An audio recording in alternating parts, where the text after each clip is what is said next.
Everyone, kindly confirm if you're able to hear me.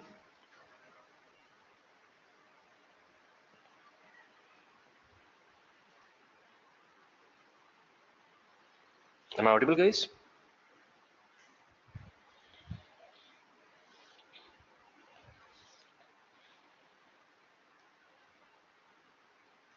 Okay. Thank you. Good morning, guys. So if you have any queries, you can ask me.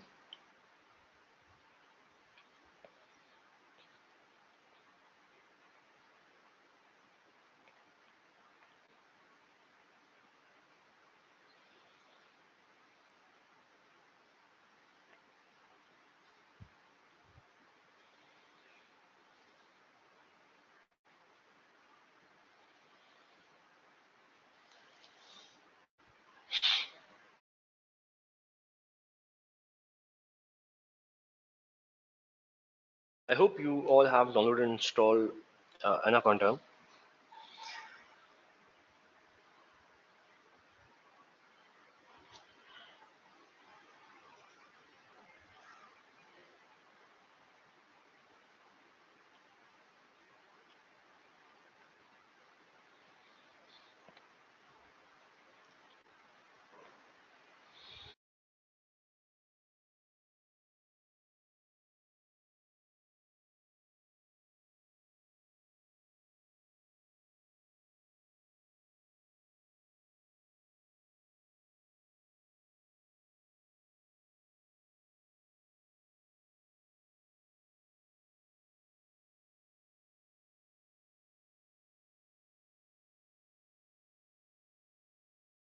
Okay, guys.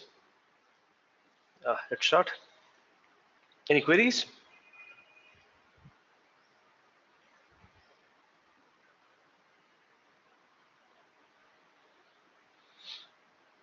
Okay.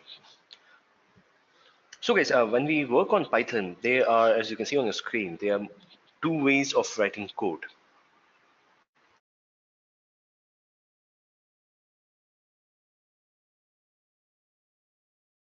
One is what we call interpreter mode, and another one what we call is batch script mode, right? Now interpreter mode is what we'll start with. It's good for learning, right? Okay, it's basically you are executing one line at a time or statement by statement, right? Okay, and you'll understand how basically Python works. And after we have gone through the basics, then we move to batch script mode where we write complete code inside a file, right? And then we execute that file. Okay. Now, batch script mode is what we use for basically development. Okay. So let's start.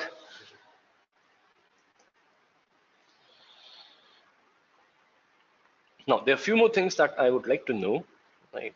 For example,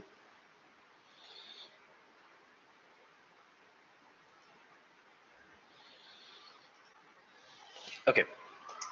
So guys, if I write something like this, what do you mean by that?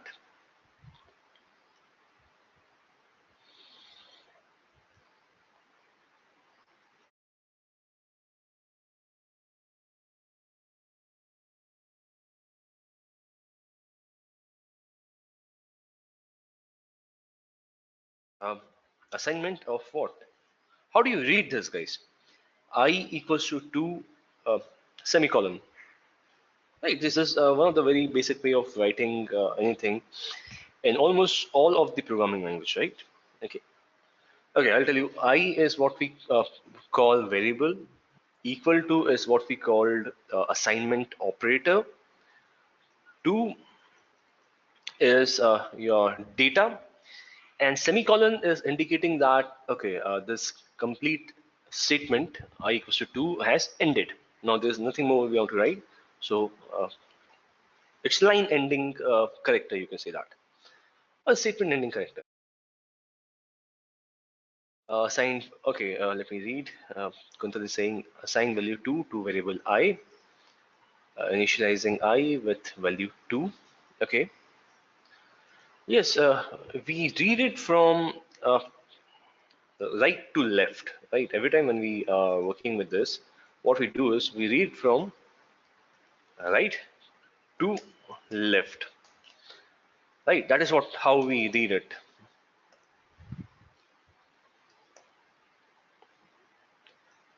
Like this, we read like this, value 2 is assigned to a variable I, right? That is how we read. Okay, understand this.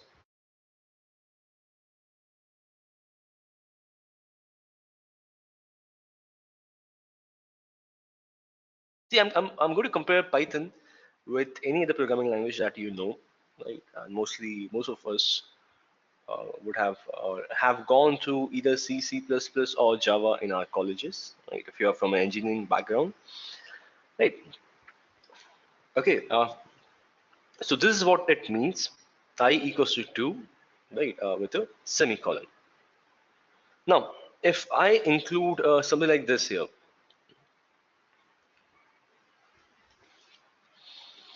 if I write int I, what does it mean? Significance of writing int I.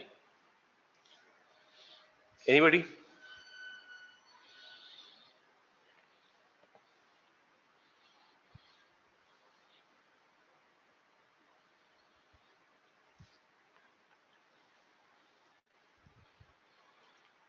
Um, Declaration of what, Neeraj? Declaring I, okay, they were saying declaring I which contains data type as integer, okay? Integer type variable, okay?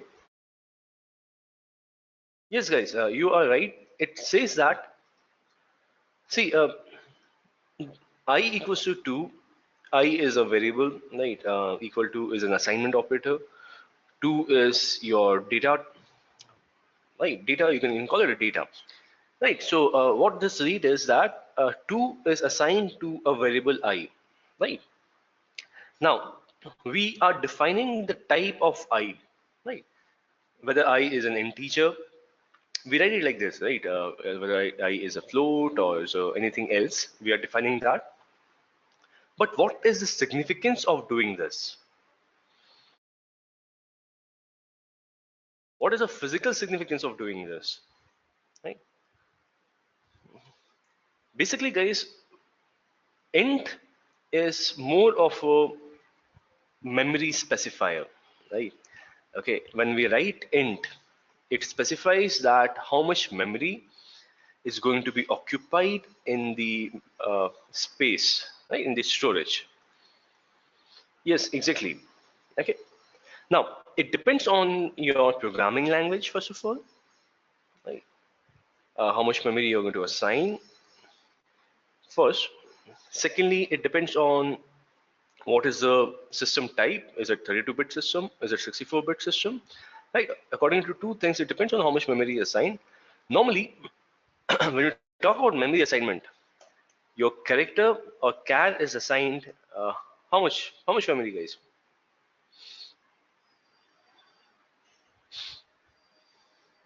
Yes, 1 byte. Your int is assigned 2 byte. Your float is assigned 4 byte. Right.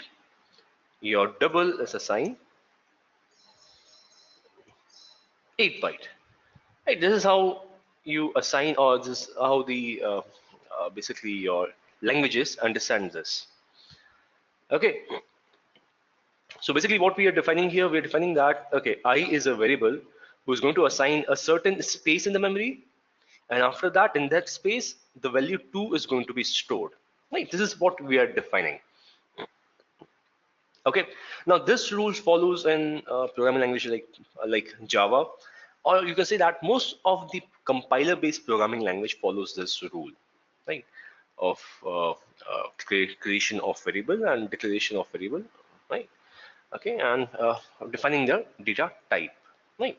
Now this is a data, and int will be the type of the data, whether data is an integer, right? Whether data is a float, data is a double, right? Data is a string, boolean, anything can be defined here.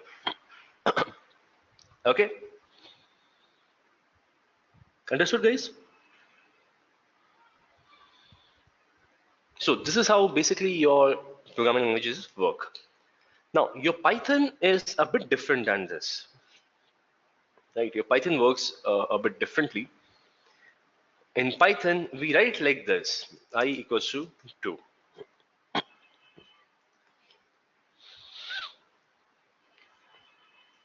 Okay. Yes, Neeraj, we'll come to the data types. Okay. Don't worry, we are going to cover data types and collections and everything. Right, right now, understand this. So basically, in Python, we write like this: I equals to 2. Now, normally in other languages, we read from right to left that, okay, 2 is the value assigned to a variable I. Right. But in Python, see, what I is what we call it as a variable, right? But in reality, I is what? I is your identifier, right? Okay, I is basically an identifier, or you can say it as a placeholder. Okay, can I call I as a placeholder?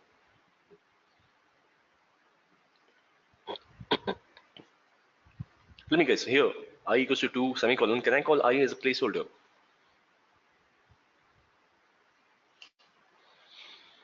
Okay, anybody else?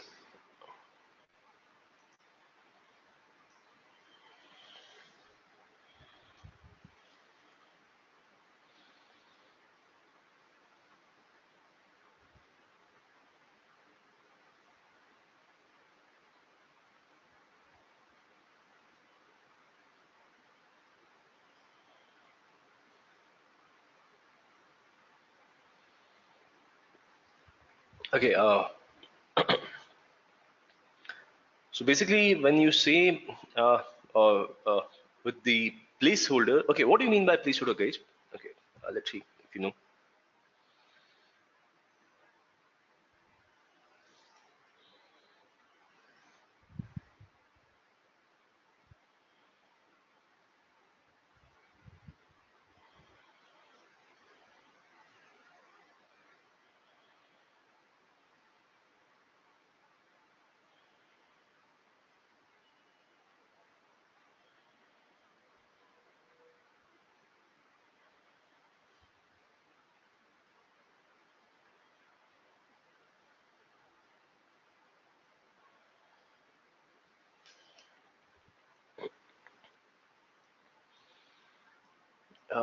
Okay, let me read. Integer type variable which contains some integer value. Its variable assigned to a memory location. Okay. Normally, in any of the programming language, guys, placeholder is, it could be a character, it could be a word, right? Basically, what you're defining here. Okay. And what it does is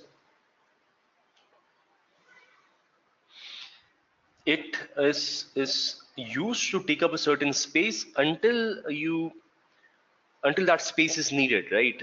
Okay, so it is assigned a space like int I, and we are not using it, but later on we can use it, right? So it's kind of a act as a placeholder which can be used later on whenever you want, right? That particular space. So it is holding a place actually, right? So that is what we call placeholder. Okay. Yes. So I acts as a placeholder, right? I acts as an identifier, right? Okay, in Python, guys, understand this. I is basically your pointer. Okay, in Python, the I that you're looking at is actually a pointer. Okay, first of all, and see, equal to is a assignment operator. It doesn't matter whatever language you're talking about. Equal to sign is always an assignment operator. Whereas on the right hand side of the equal to sign is what we call data member. Okay, remember these words, guys. This is what we call data member. Whatever comes on the right hand side of equal to is what we call data member. Okay, and this basically your is your assignment operator. Right. Okay. Let me point all these things. So this is your assignment operator. This is basically your pointer, which we also prefer calling uh, variable. Right. Okay. Now there are few things that you should know about Python. One, in Python, we don't define the memory space. We don't tell Python what memory space 2 is going to occupy. Right. See, in the this scenario, in the left hand side of your screen, when we are defining int I, it's basically defining the space or what space 2 or this data member is going to occupy. Right. In Python, we don't do that. Python is the one who controls the memory space. You don't tell Python what memory space you want to define, first of all. Secondly, the I on the or the variable or the character that we have written on the left hand side of the assignment operator is what we call pointer. Now, what I is doing, how do you read it? We have a reference or a pointer who is pointing toward a data member whose value is 2. So you're reading it from left to right.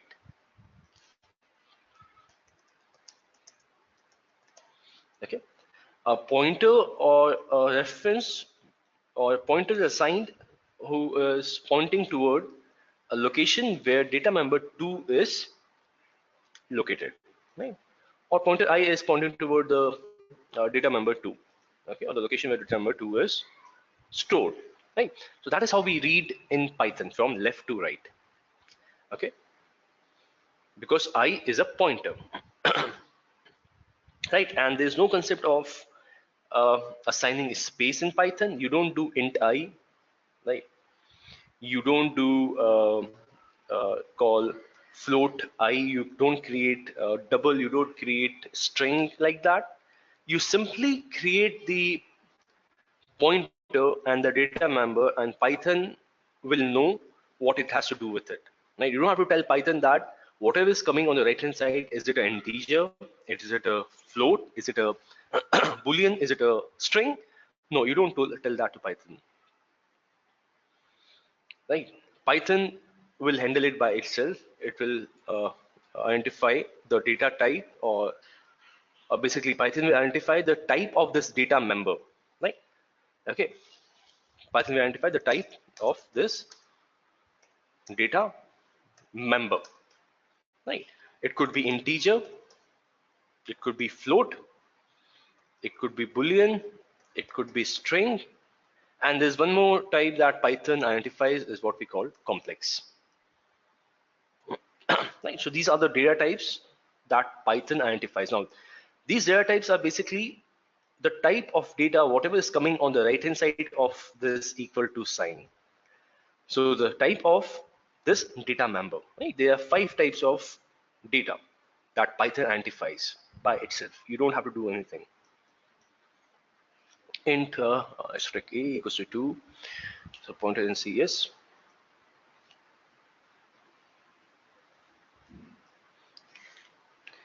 Yes, Dhanesh is basically the memory location, basically a pointer who's pointing at a particular memory location where your 2 is stored. It's a reference, basically. Okay.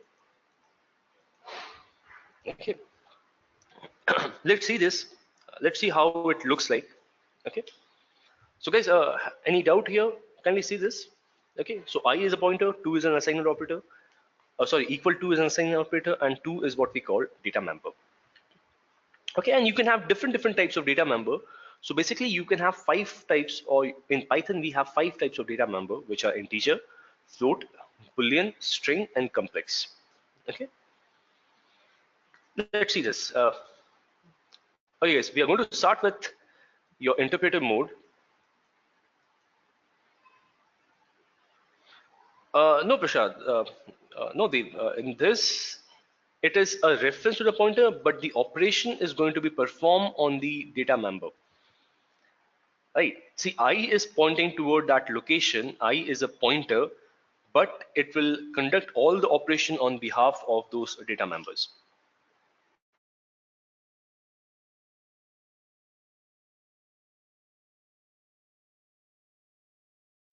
See this, when I write I equals to say 6,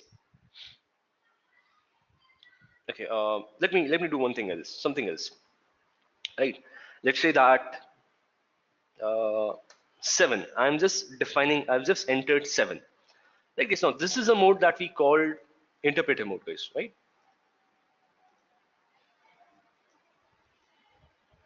Okay, if I do say a equals to 7, right? So what I'm doing, first I created a data member, now I'm assigning, or I've created a pointer who's pointing towards that data member, right?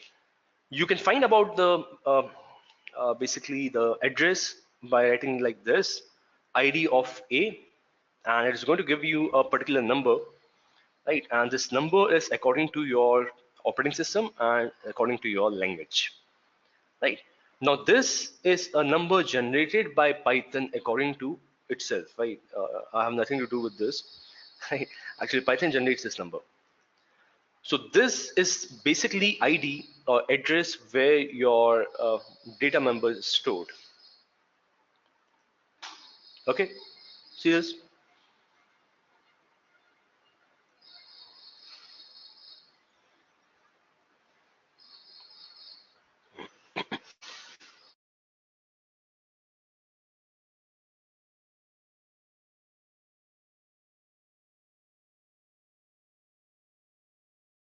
I can also find out ID of 7. You see that? First I created 7, guys, and then I assigned a pointer to that 7. ID of that pointer is same as ID of 7. Now ID is a function, guys, right? So in Python, whenever we write like this,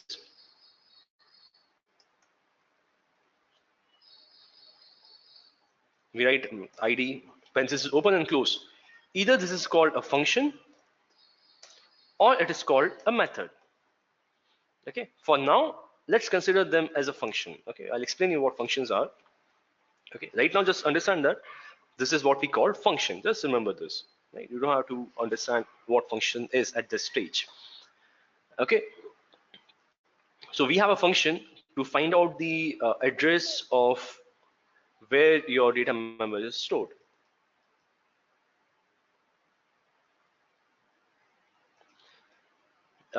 Just giving 7, what does it mean? Is it string? Nope. See, your Python basically identifies them on the basis of how they are appearing, right? If it's only a number, then Python identifies it as a type which is integer, right? So there's another function that we use here, which is type.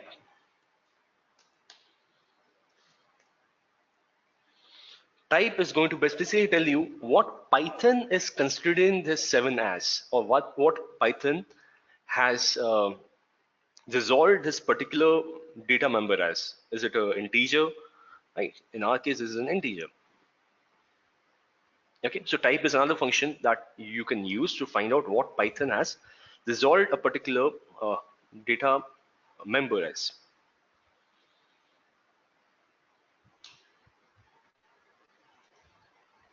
Yes, Neeraj, kindly unmute yourself. You have raised your hand. So my question is, we haven't declared, like we cannot declare data types in the Python, right? Automatically, it has considered a as an integer. But if Yeah. I have to use it as a string or some other variable type, how we have to define it? Whether we have to define it or how it convert? You can simply place it under like this. That will be a string. Okay. Right. See, you can typecast it, but you don't usually define it. Right. That is how Python works. Okay. We'll be typecasting it later on. Right. Okay. Thank you. Welcome. So if you find out the type of B, see, I've created another pointer. If you type out the find type of B, it will be a string, right? So it is how you mention it, right? If I do B equals to 7.0, that will be float, right?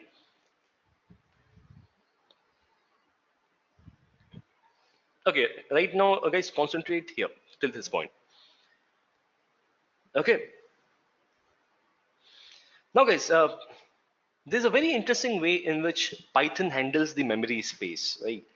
Okay, Python or any of our interpreted language are considered to be not that good with, they are not considered fast, right? And one of the reason is the way they handle the memory space. So to optimize it, right, Python uses pointers, right? Now, when I say Python uses pointer, then what basically it does is, right? Say I've created what a equals to 7. Let's create b equals to 7, right? Let's create c equals to 7. So what I'm doing here, guys, I am basically assigning two more pointers who are pointing toward one particular data member, right? You can find out the ID of A, you can find out the ID of B, you can find out the ID of C, and you'll see that all A, B, C have the same ID. That means that A, B, C pointers are pointing toward the same memory location, right? Because the address of A, B, C are same, right? Okay, do this, guys. Try it out. Like assign A equals to 7, have B equals to 7, have C equals to 7. Then find out ID of A, ID of B, and ID of C. You'll see that they all have the same ID, right? Now, what is the significance of that?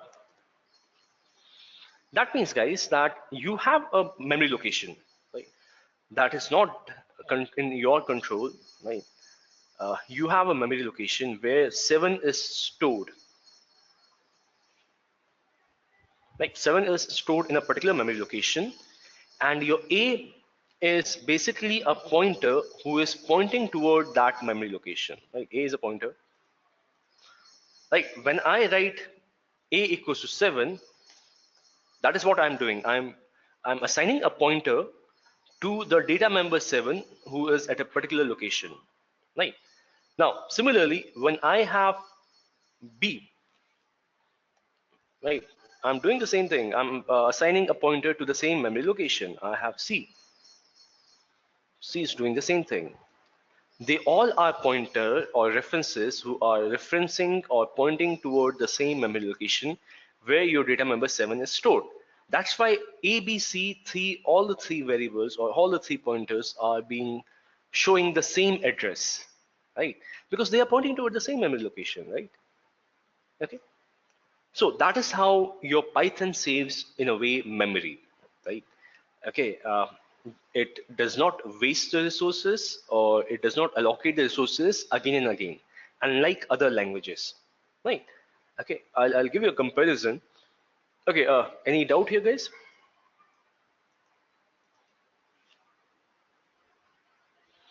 Yes, exactly, Deepak. That is why what I said that interpreted languages are slow as compared to compiler-based languages, and somehow they try to manage that speed issues, right, with such concepts. But basically, what happens is, I'll tell you all the things that we are using here. Okay, guys.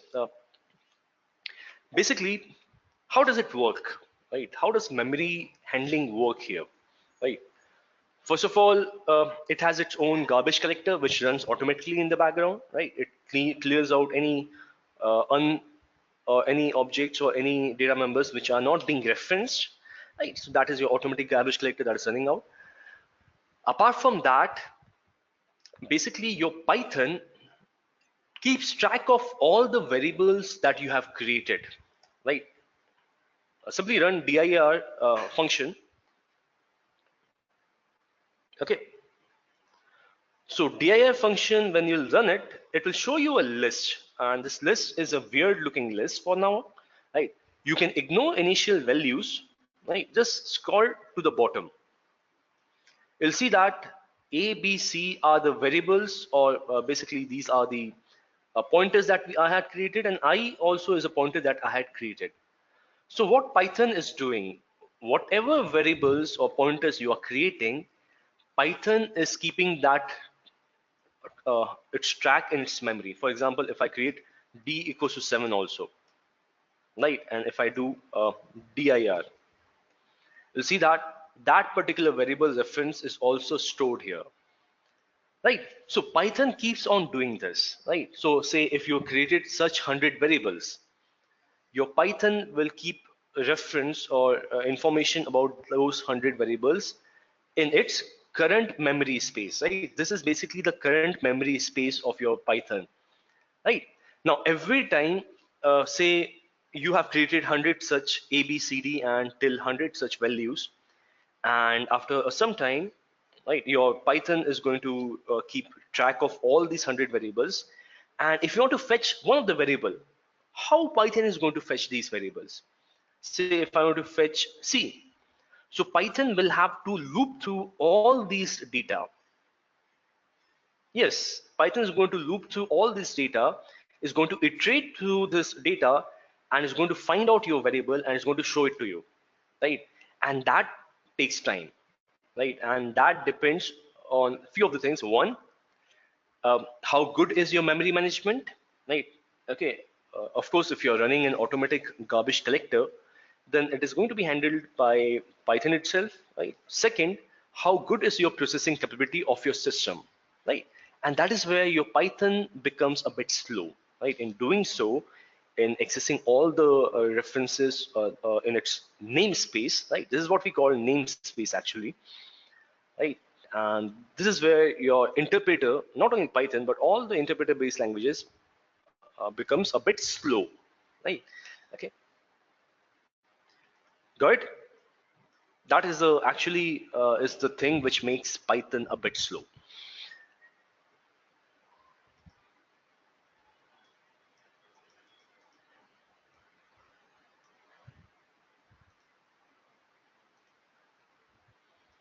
Okay, let me clear this. Okay, we'll talk more about dir function, guys, right? When we'll be talking about the modules, okay? Namespace and dir function, I'll explain it to you at that time where it will be actually needed, okay? So you have A, you have B, you have C, you have D, right? So you have all these variables who are pointing toward, or all these pointers who are pointing toward the same memory location. Now, programmatically, how it's going to look like, guys? Let's compare. Okay. On one hand, let's have a compiler-based language, and on the other hand, have any language like let's say Java. Or then let's have Python.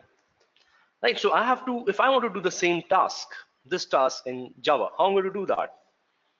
Simply write int a comma b comma c comma d, right? Then I'll have a equals to 7, right?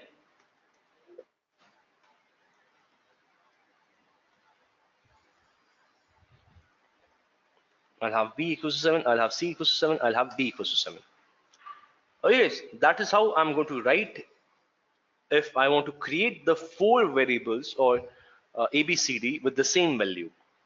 Okay, this is how you are going to do that, right? Okay, let's simplify this for others. Like I'll have to do like this.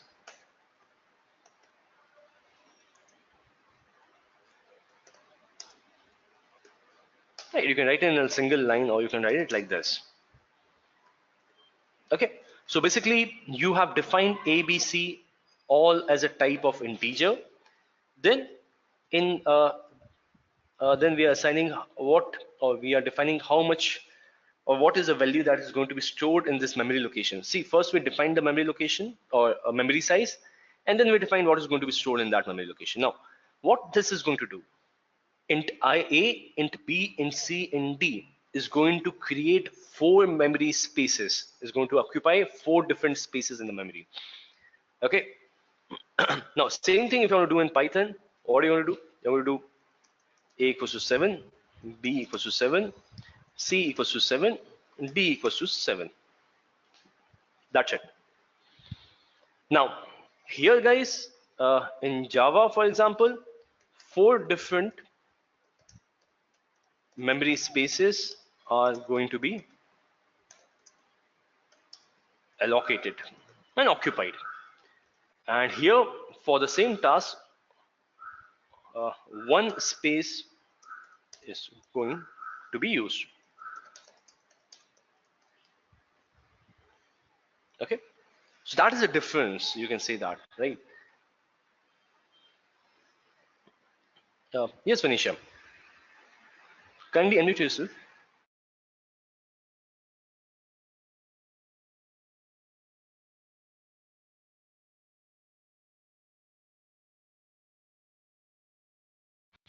Okay. Hello, hello, Yes, hello. please. Uh, Yeah, in we Python, can hear you. we don't need to say that a is an integer, same as Java. In Java, we have to say Java that a is an integer, right? A is an integer, B is an integer, C is an integer, D is an integer, right?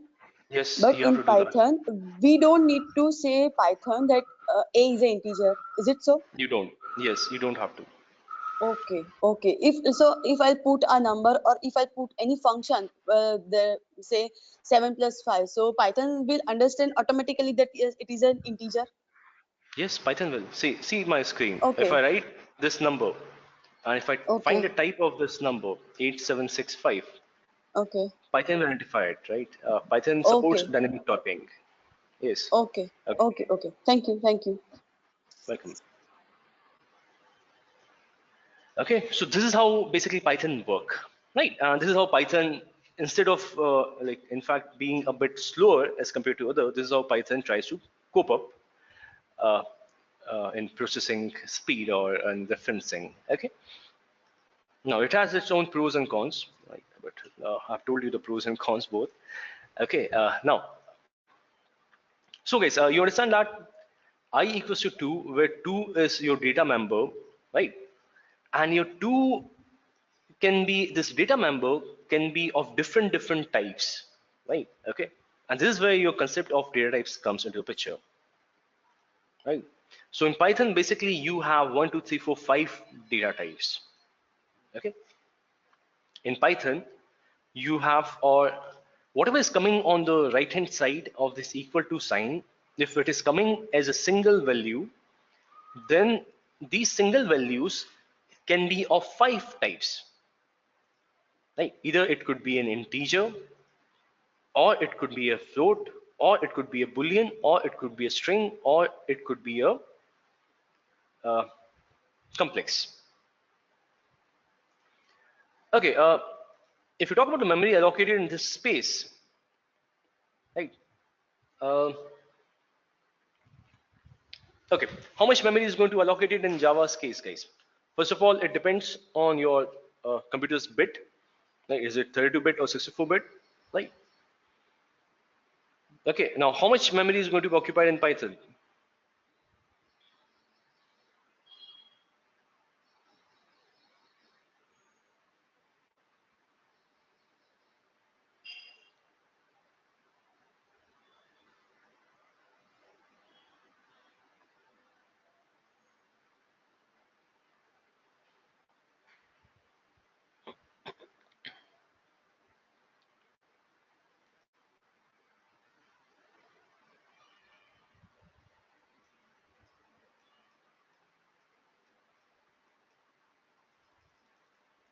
Okay, you're saying Python 2 byte, Java 8 byte, uh, 1 byte, 4 into 4, 64-bit, 16-bit.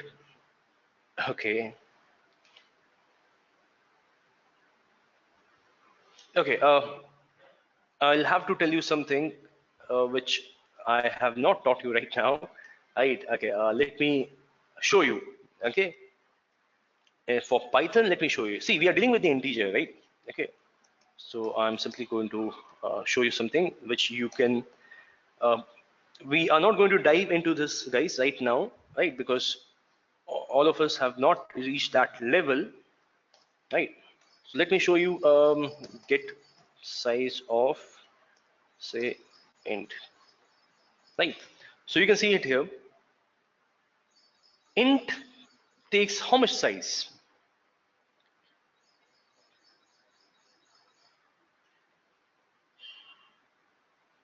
It's 24 byte. Okay, now understand this.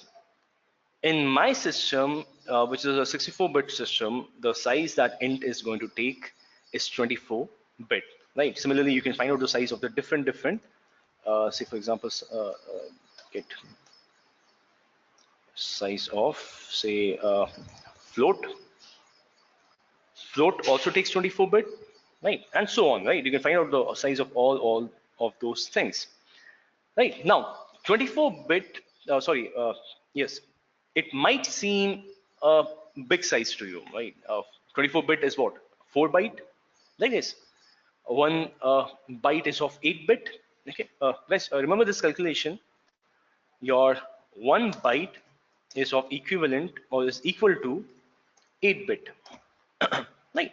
So here you have 24-bit, which is equivalent to 4 byte. Right. Now, sorry, 8 into 3, 24. Yeah, 3 byte. Right. Now guys, int of Python is very much different than int of say C or Java. Okay. In Python, int is a fully fledged object, right? Unlike in your C or any other language where these are not objects, right? Here int is a proper object and int has certain overheads here, right? And to compensate those overheads, you have int size bigger than normally you find in C or Java. Okay.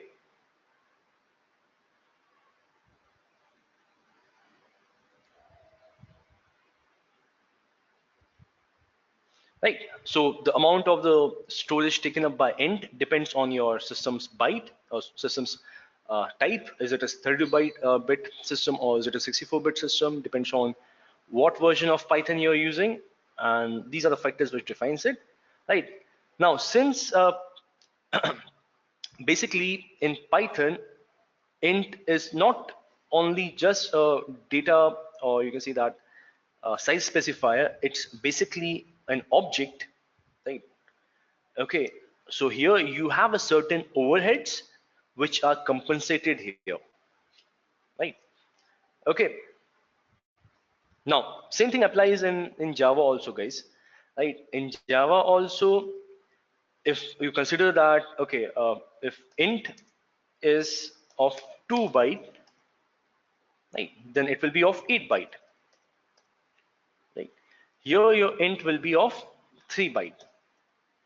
Okay, in my on my machine int is of 3 bytes. On your machine it might be different, right?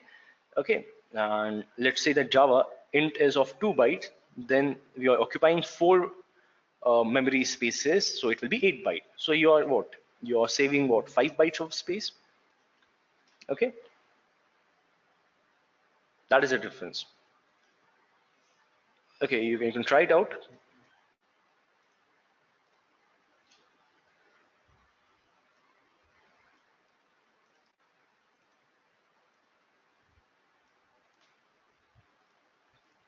Now guys, Python has like all the other programming language, one of the very good thing about Python has that it has an automatic garbage collector, right? It has automatic garbage collection.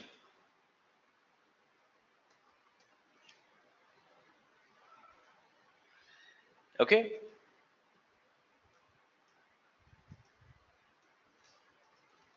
okay, Kuntal, your system is saying 400. That's too big. Right? What is the specification of your system, Kuntal? So there are so many. See, it depends on the overheads also. It depends on the. It also contains data about the reference count or reference cycle. Okay, it also contains. See, the overhead that I'm talking about, which is basically increasing the size of int and depend on your machine and depends on what information that int object is carrying, right? It could be carrying uh, reference cycle information, right? Okay, it could be carrying information like majorly reference cycle information is what it does carry, right? Okay, yes, it has to be different size. It has to be.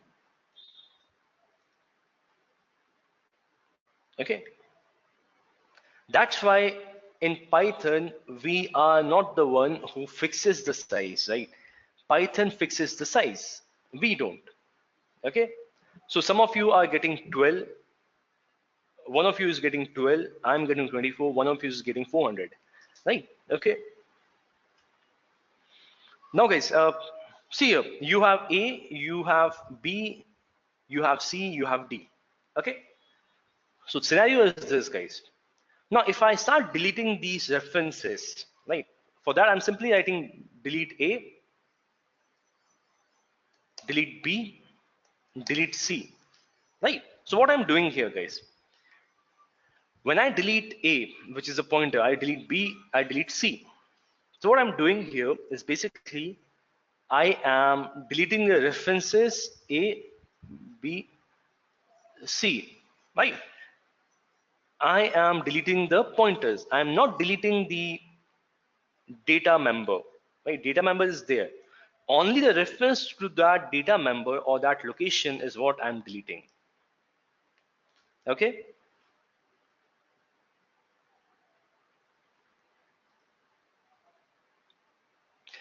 Now, guys, okay, if you type A here, then you'll get an error. Why? Because A is not defined. Okay, there's something like A because why? We have deleted the A. So there's only one reference which is left now, which is D. Now, if I do something like this, uh,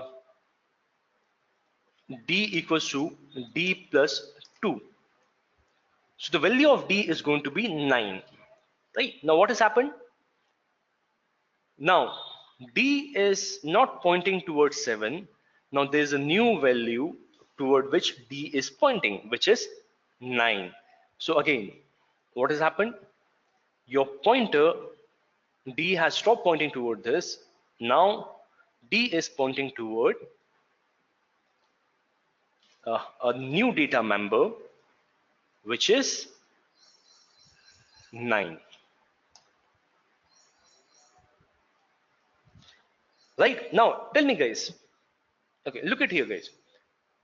A is not pointing toward 7. We have deleted this. We have deleted B. We have deleted C. D is no longer pointing towards 7. So will 7 be still in the uh, memory location? Will 7 as a data member still exist in the memory location? Tell me this.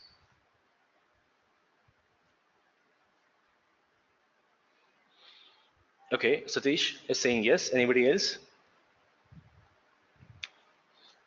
Okay, apart from Dave, everybody, almost everybody is saying yes. Yes, Dave, you are right in a way, actually. So it's add to data member. Okay. Okay, simple. Let's find it out. No, Sagar. Okay, let me show you. Find out the ID of 7. See, if 7 is still there, then you must get an ID of the 7, and you are getting the ID of the 7. That means that 7 is still there. Why is it so, guys? Yes, I had defined 7 earlier, Deepak, but ideally in programming languages, in fact in your daily life also, if you have your almirah have a cloth that you are no longer using it, so it is occupying that space in your almirah, right? You should donate it or you should throw it away, right? Okay, similarly same thing happens in the programming language also. Anything which are not being used has to be thrown away, right? And that is where the concept of your garbage collection comes in, right? Okay, so basically in Python, since we are running the interpreter mode, which is this mode, right? Your garbage collection does not work automatically, right? Okay, if we would have written script here, then your garbage collection would have deleted this 7. Okay, right? So here is the comes your garbage collection. and it's a cycle that once you execute the code, after some time, your garbage collector, which is basically represented as GC, right? Garbage collector is represented as GC, or it should be like this: garbage collector. It basically finds out which are the data member, or what are those data members who are not being referenced, and then it starts taking out those data members, right? So that is how basically it works. But since we are working in interpreter mode, it's not working like that. Apart from that, there's one more concept, that what is happening here. These are references. A is a reference, B is a reference, C is a reference, D is a reference. So earlier, your reference count was 4. Right, guys? So when I deleted A, your reference count became 3. When I deleted B, your reference count became 2. When I deleted C, your reference count became 1. And when I deleted D, your reference count became 0. So Python keeps track of these reference count also. And when I say Python keep tracks of these reference count, your overhead, right, that I was talking about as an integer, as an object, keeps track of that reference count also, right? And that is what increases and decreases its size. Okay, that is how your int size might be bigger in some cases or might be lesser in some cases, right? So you don't have to worry about that, guys. This is something that Python handles by itself. Okay, so your object, which is basically uh, again your int, handles this reference count in the overhead, and this basically increases and decreases the size of your int, whether it's 24, 400 or 12.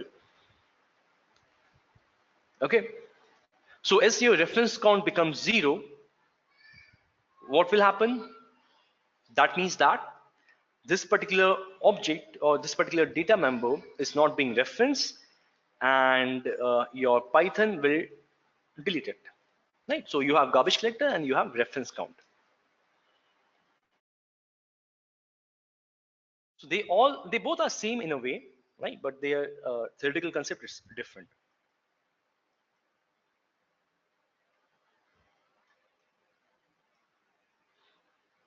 Understood? Now you have, if you find out the ID of D, ID of D will be different. ID of D will be same as ID of 9, right? Because D is pointing toward 9, right? So 9 is a new, or 9 is a new data member which is located in a new space whose address is this.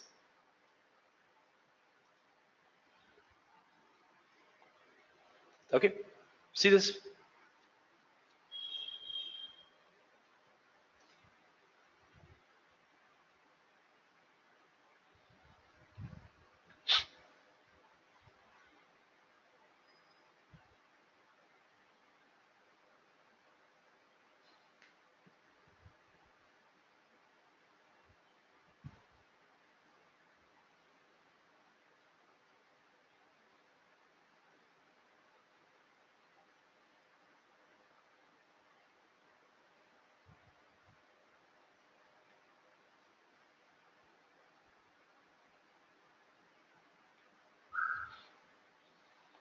Okay, let me know if you have any queries. Try it out.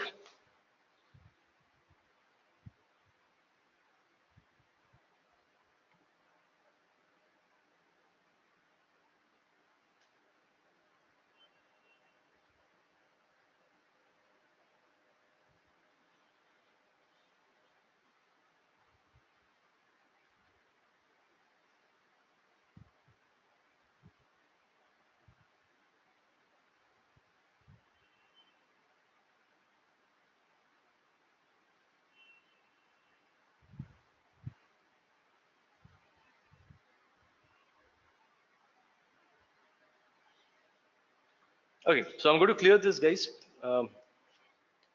Now you understand how basically the variable behaves, how variable work. You write I equals to 2. What is I? I is a pointer. What is 2? 2 is a data member. What is equal to sign is a assignment operator, right? Okay, equal to sign remains same everywhere. You don't use line ending in Python, right? You don't use semicolons in Python. Python knows that, okay, you line has changed, right? Python understands this with the help of blank spaces, right? We'll see that, okay, when we'll actually come to that point. Okay, so when I write I or say a equals to 7, right? If you find out a type of a, it's going to be integer. If you write b equals to 8, type of b is of course going to be integer, right? So on integer, see, integer is one of the data types, guys, right? So in Python, you have different types of data, or your data member can be defined into or can be grouped into 5 types. One is what we call integer, right? Now, what are the operations that you can perform on integer? You can perform addition, you can perform subtraction, sorry, a minus b has to be there. You can perform multiplication, you can perform division, right? Try it out. Okay, see what are the responses that you're getting. A simple operation, guys, right?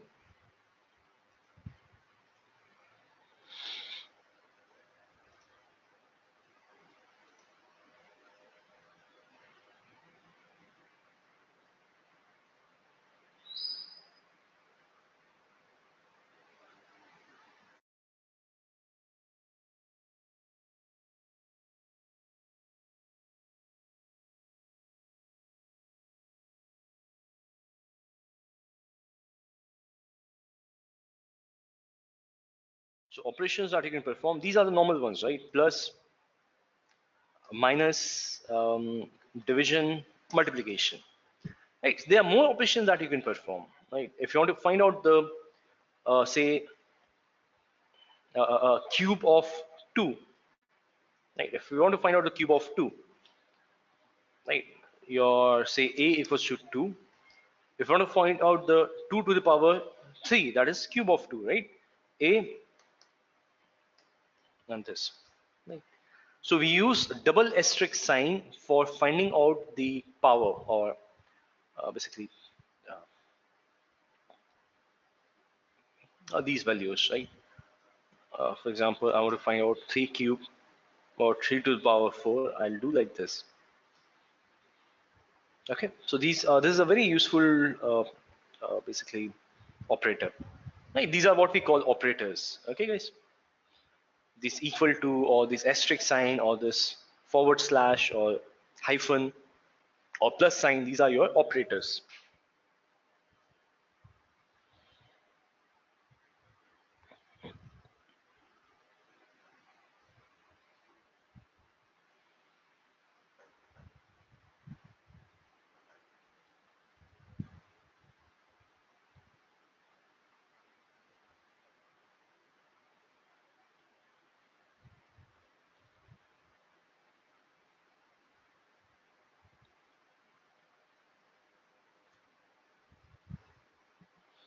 Okay, apart from that, there are more.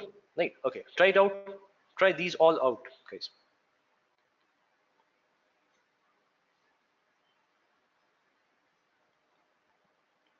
So you've used multiplication, addition, minus, division. Then you have percentage, double forward slash, equal to is, assignment operator. Double equal to, guys, is a comparator. Right? Not equal to, this exclamation sign is used for not. Right? Then greater than, less than for. Okay, try it out.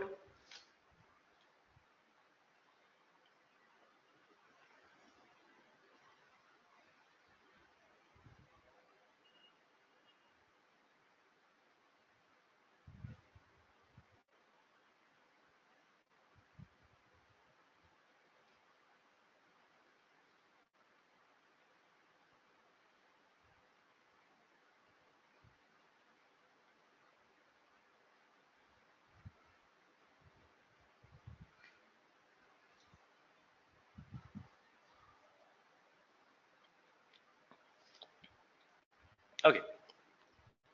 See, guys. So you have, say, a equals to 5 and b is equal to 2, right?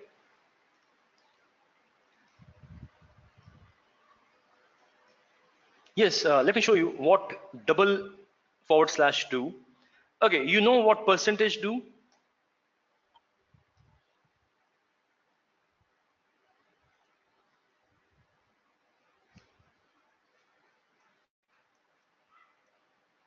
Yes. So basically, what it does is, let me show you. So normally we have done this mathematics in schools, right? Okay. How do we do that? We used to write something like this, right, guys? So what I want to calculate, 5 percentage 2, for example, right? So basically, calculation is same. Basically, so I will have 2 here. I'll have 5 here, right? 2 times will be 4, right? It's going to give me back a remainder, which is going to be 1, right? So when I write 5 percentage 2,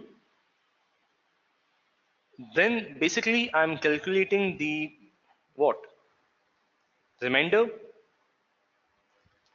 Now, similarly, when you write 5 double forward slash 2, what you're calculating? You are calculating these, uh, this. Okay, I'm not good with the words, right? I'm forgetting the name. We call it quotient, right?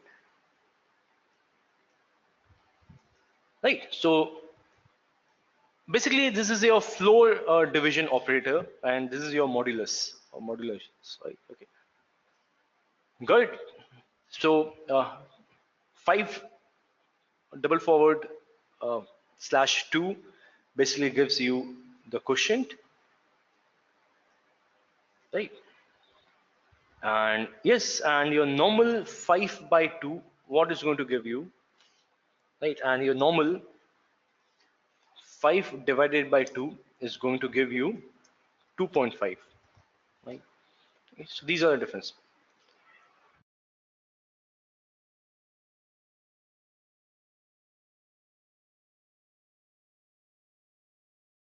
Okay, I'm forgetting the name for this particular variables, guys.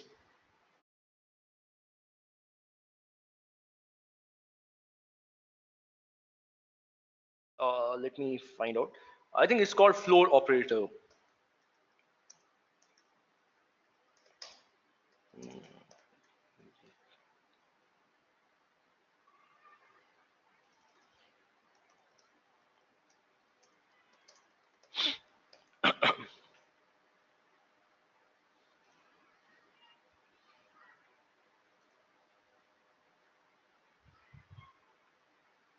Okay, percentage is what we call modulus, and okay, double forward slash is what we call floor division. Okay, this is what we call floor division.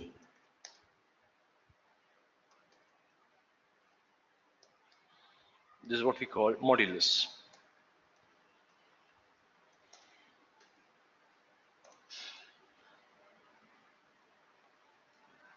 Okay, now try rest of it, guys.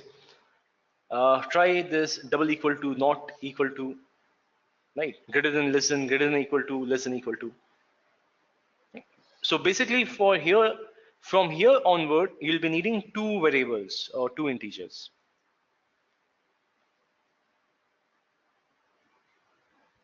Yes, Satish, it depends on what condition you're using in, right? For example, uh, I'll use modulus to find out, to define a number as a even or odd, right?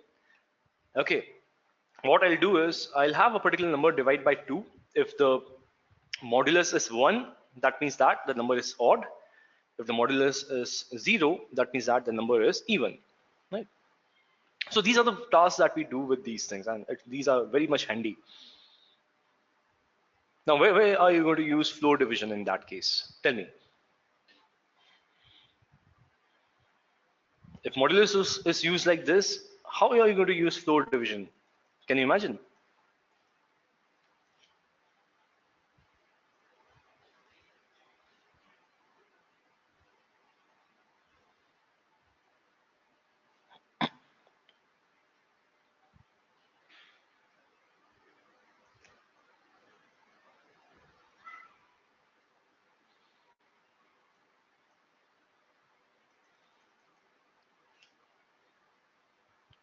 Uh, Unary operations, unary operator. Basically, unary operations, right?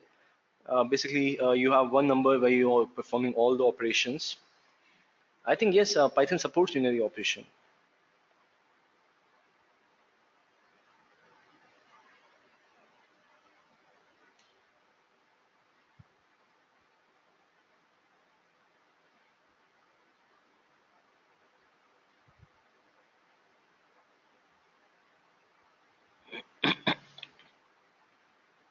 Yes. Uh,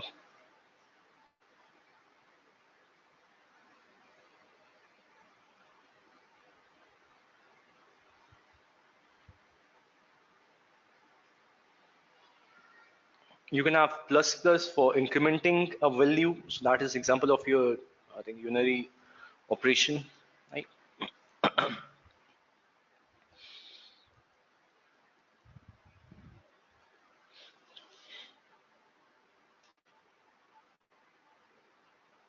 Okay. Okay. Yes. Where do you use floor division, guys? What could be the use case for this?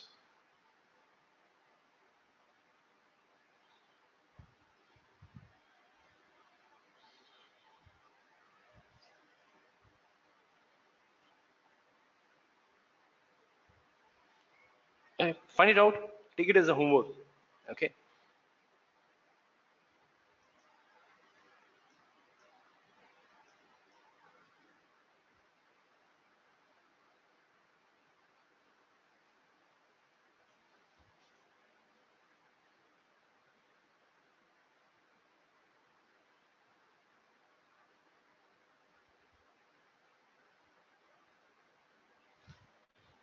Okay, let's see other operatives, guys, which is basically your comparator. See, double equal to is what we call comparator. Okay, let me tell you. You have A, you have B. A equal to B. Now, when you are comparing two pointers or two variables, right, the value that it going to give is either is going to be true or false. So basically, what we are asking here is A comparable with B. Right. So question is such that its answer is going to be true or false. So no, A is not comparable with B. Right. So it's going to give you a false. Okay, because A is 5, B is 2. Similarly, is A not comparable with B? Yes, A is not at all comparable with B. Right. So that is how you use it. Right. I can have A greater than B. Yes, A which value is 5 is greater than B. Is A less than B? Nope. A is not less than B, so it's false. Right. Then A is less than equal to B. No, because A is 5, B is 2. So they are neither equal nor more, right? Okay, A is neither equal to B nor less than B. So that is false. Similarly, A greater than equal to B. Yes. Okay. So I kept this in opposite direction just to check if you guys are trying. So nobody questioned me on this. So guys, please try these exercises.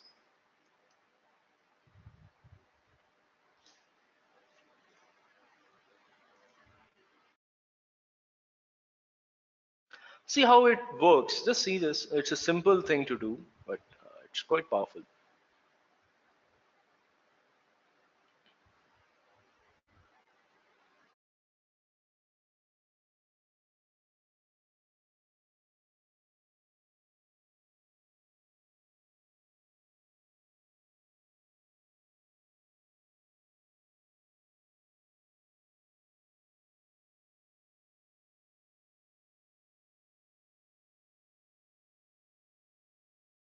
Now, same things, same operations you perform on the float also.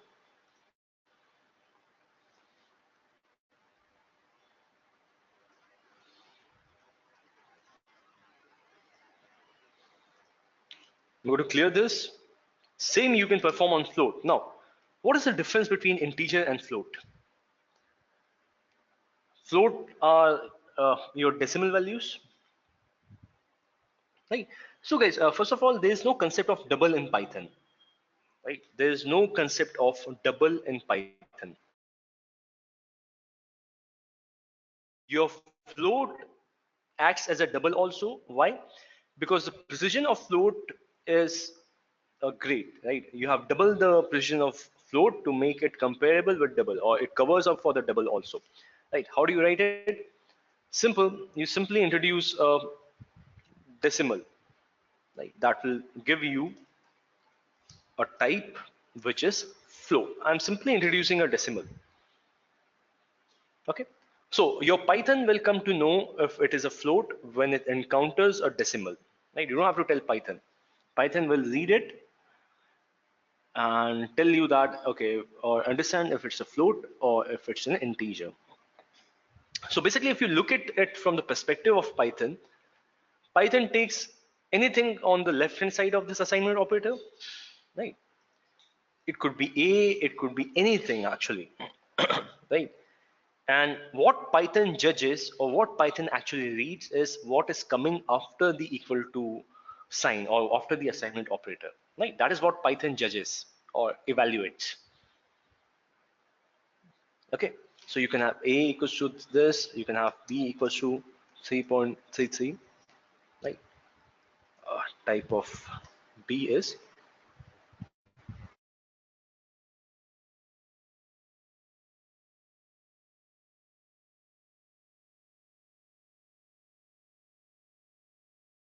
right?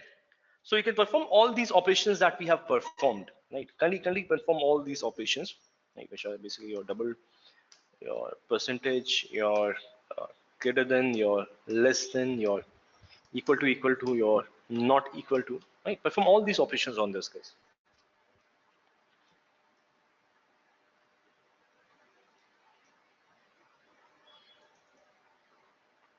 Okay, Dave, what is the response you're getting for that? Excuse me.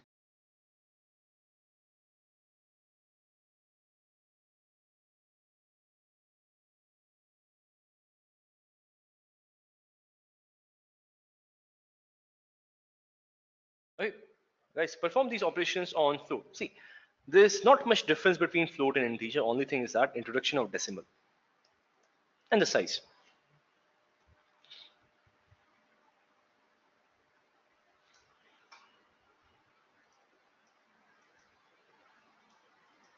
Yes, they are not equal.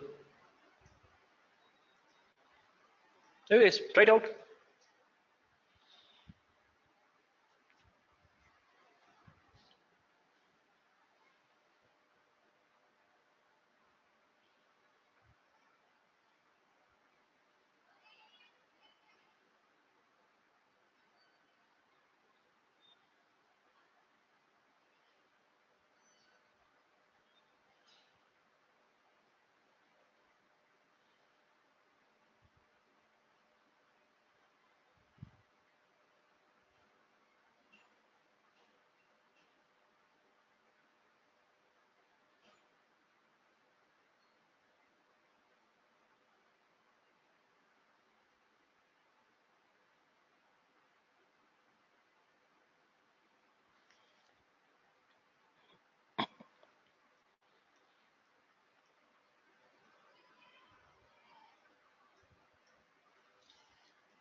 After how many precisions do we need? Can we control that? Yes, you can control that, right? You can define uh, how much um, values you want after a decimal to be compared, right? And if you don't define it, it will take it to the last point or last value of the decimal. See, they are almost similar, but they are not similar, right? Okay, so if Python is able to differentiate that. But yes, I'll show you later on, right? How do you take a particular number of characters only, or particular number of values of a decimal only, right? When we'll talk about string, then in string formatting, I'll show you that, right?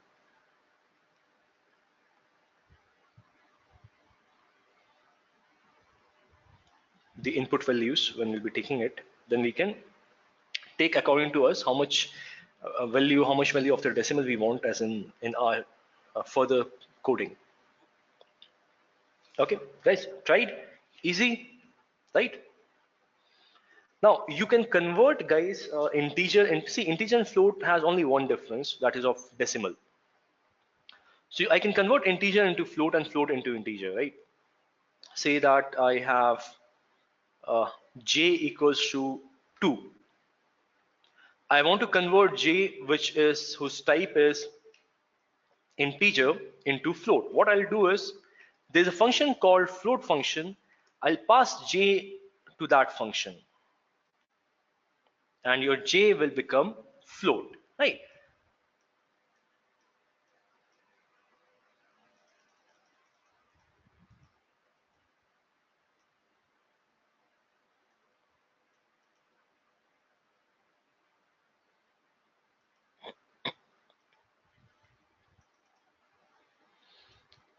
Yes, Salmesh.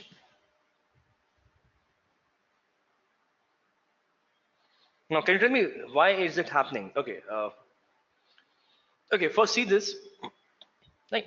So you can convert integer into float, right? And for that, you have a simple function called float function, right? So, guys, kindly remember all these functions. These are important, right?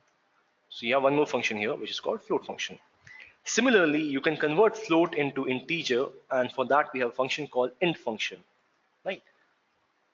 Okay, so you have a, which is basically a float. I can convert it into integer by passing it to int function, right? So float got converted into int. Now tell me, can I convert this b, which is 3.33, into integer? See, 5.0, I was able to convert it into 5, right? Can I convert 3.33, which is a float value, into an integer value? Try it out.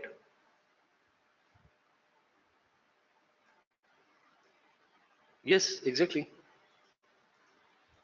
So you have b, type int,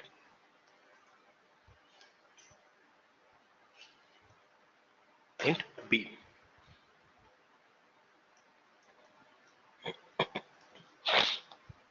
So basically it's ignoring anything that is coming after a decimal. Okay, that is what it is doing. It is only taking the integer part and ignoring the decimal and the values after a decimal completely. Right? Even if you have c equals to say 3.99999, what is going to return you guys?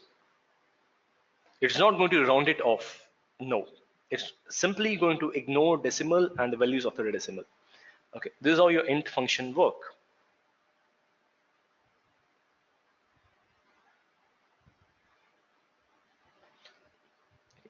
Just remember that we call them functions, and they have special, why? Because they have special functions or special operations that they can perform, right?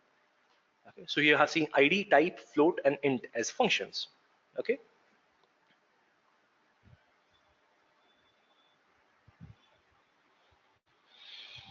try it out.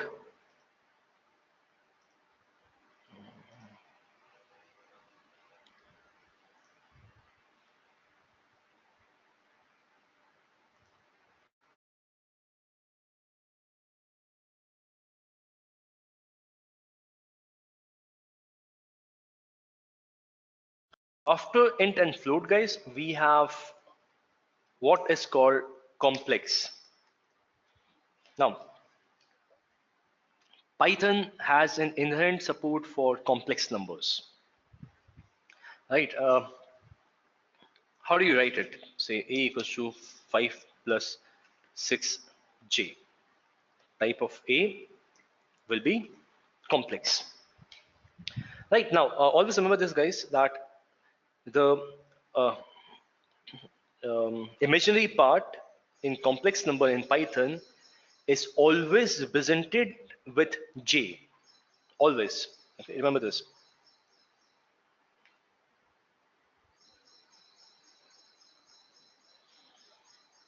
Okay, so we have a query from Satish that when we convert one type to another, that is when we convert float into int and int into float, is the same memory location will be used or different type of memory location are used?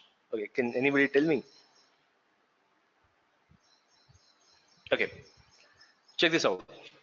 A equals to 5, B equals to float 5. Right. Okay, ID of A, ID of B. Good? Because your data member is changing, right? 5, 5.0, they are different data members. Right? They are going to occupy different spaces in the memory. Okay? You can check it out like this. Okay, coming back to, okay, I'm going to clear it again. So when we write a complex number in Python, right, we write like this, whereas J is what we call imaginary number, right? Imaginary part of complex number. So when we write complex number in Python, imaginary part is always represented by J, always. Remember this, guys. Okay. So you cannot write like this, B equals to 4, 5 plus 6i. No, your Python won't take I as the imaginary number. You'll have to write J only. Okay. And what are the operations you can perform? For now, you can perform these operations, and depending on your usage, you can have more other options, right? Okay. Perform multiplication, subtraction, division, addition. Okay. Try it out. Have two complex number and perform these operations. And after that, tell me, where do you use complex numbers actually in real life? Forget about the real life. In your work life, we have used this in differentiation, integration. We have used this in basically Fourier transformation, if you remember that, right? But where do we use this complex number? What is the significance of complex number? See, guys, these things are becomes very much important when you are stuck in somewhere in some coding, and you know the use case. Okay, that okay, this is the solution that I want, but how to solve this? So knowledge of these things, right? Like flow division, where it is used, complex number helps you a lot in solving the problems.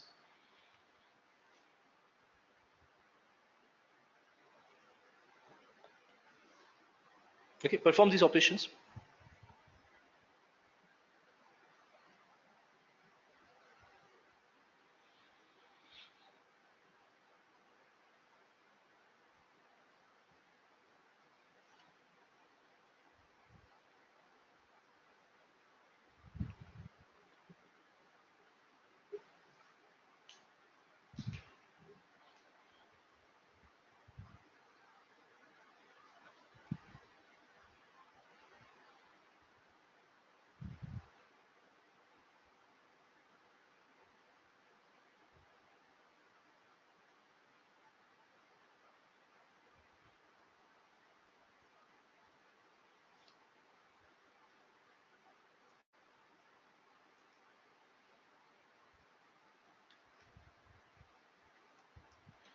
A value which is changing frequently. Okay. Okay, a value which is changing frequently, and we are trying to calculate the value of it. Then we'll use complex number. Okay, is it a question or is it an answer, Satish? Okay. By passing J value and do some operations on it. See, it says imaginary number, right?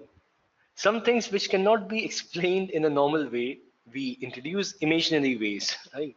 That is a hint. You can take it as a hint, right? Actually, it works like that only.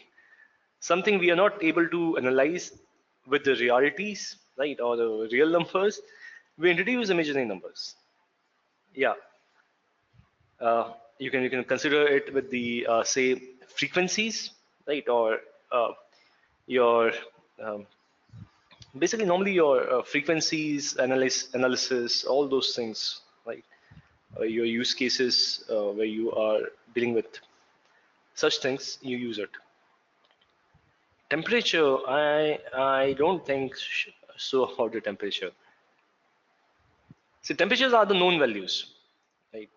These are the known values. Okay, try it out. Uh, Find it out. Okay, guys. So these are your complex number. Let's see this quickly. Right, 7 plus 8j. So you have a plus b, you have a minus b, you have a divided by b, you have a into b. Right. More of the things you can do, inverse or other the operations that you want to perform on complex number. It supports all of those operations. Okay. Let me check something. Okay. See you guys. So this is what I have told you till now, right? You have integer, you have float, you have complex. Now these three guys falls under the category which we call number, right? Integer, float, and complex falls under the category which we call number. And on these numbers, you can perform these operations. Okay. You can perform arithmetic operations, right, that we have performed. You can use comparison operator, you can use assignment operator, you can perform bitwise operation, you can perform logical operation, you can perform membership operation, you can perform identity operation. Okay, for example, these are the arithmetic operations that we have performed, right? Here we have value a and b. So for addition, a plus b is going to give you 30. For modulus, b divided by a, b modulus a is going to give you 0. Right, because your remainder will be 0. Exponential will be what? A to the power 20 is going to be 10 to the power 20, right? A to the power p is going to be 10 to the power 20. Then you have floor division. Okay. Similarly, this is your comparison operator that we have again tried all of them. Double equal to is going to be a comparator. Not equal to is going to be not comparable. Greater than, less than, greater than, equal to, less than, equal to. Right. These are also what we have seen. Then you have assignment operator, right? Now you can try these things, guys. Assignment operator equal to we have tried. Now after that you have plus equal to. What is going to do? Try it out, guys. Plus equal to, minus equal to, multiplication equal to, divide equal to, and modulus equal to. Try it out.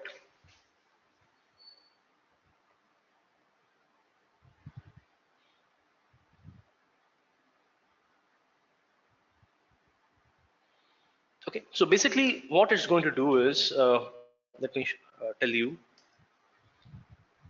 Okay, when you write a plus equal to 1,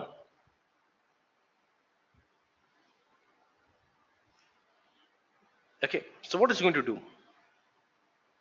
Let's say the a plus equal to b. Your a is 5 and your b is 6. Okay, tell me what is this going to do? Okay, try it out.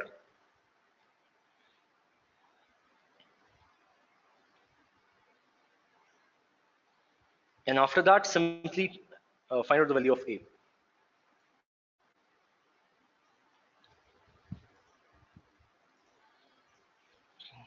A equals to 5, b equals to 6, a plus equal to b. Your a is 11. So basically, this is equivalent to a equals to a plus b, right? So when you have a plus equal to b is equivalent to a equals to a plus b. Okay, that is what it is doing here, right? So this plus equal to sign is basically adding whatever is on the left hand side to the right hand side. Okay. Similarly, minus equal to will be whatever is on the left hand side is being subtracted from the right hand side, or vice versa. Right? Similarly, your multiplication, division, and modulus. Okay. So we use this a lot, right? Especially the equal to sign, the assignment operator. Okay, try it out. Let's have a break. Okay. Meanwhile, you can try it out. Okay. After that, we're going to see a bit about bitwise operator, logical operator, right, and or not, membership operator, entity operator, and after that, we are going to move to Boolean. Okay. So it's a break, guys.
Hello, guys. Okay, can you hear me? Am I audible?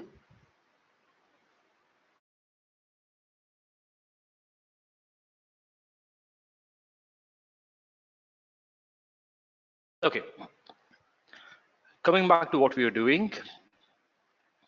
So I hope you have tried these, right? So you have something like this.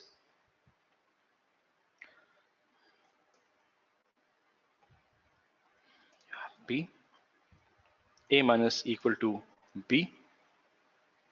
It's going to give you, it's going to subtract 6 from A, because it's going to give you minus 11.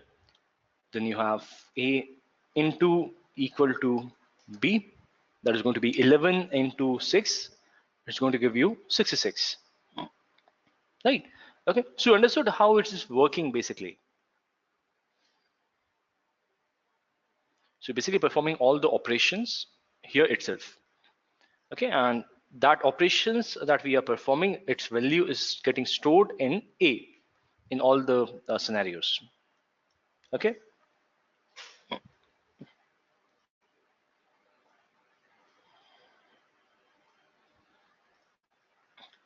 Next is what we called a bitwise operation or bitwise operator, right? A and B, right? So you can do like this. Let's take A equals to 60, the example this is given, right? B equals to 13. I can perform A and B, right? Basically, sorry, A ampersand B, right? So you have A ampersand B, like right like this, or you like that. It's up to you. Now, what is basically it's doing is it's converting A into binary first, B into binary, and then performing this AND operation. Okay, Dave, let me go through this. A equals to 5, C is 5, A equals to 5. Okay, I didn't understand your query. You have written C equals to plus plus A. You've written something like this. Say A equals to 5, C equals to 5, C equals to plus plus A. Right, that is what you are writing. Okay, what you're trying to do here.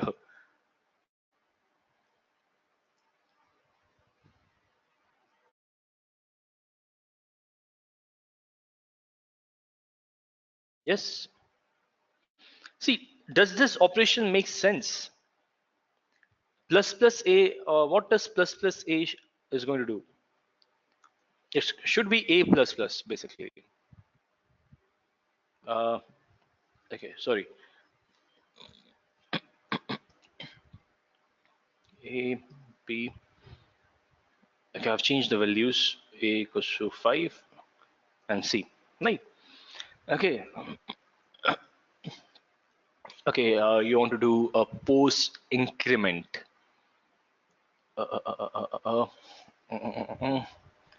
Okay, I think a plus plus operator does not work here. Right. You have to write A plus 1. Right. You'll have to increment it by 1. So simply you have to, for incrementing a value, you have to simply write A plus equals to 1. This is going to increment your value. Okay, by 1 every time.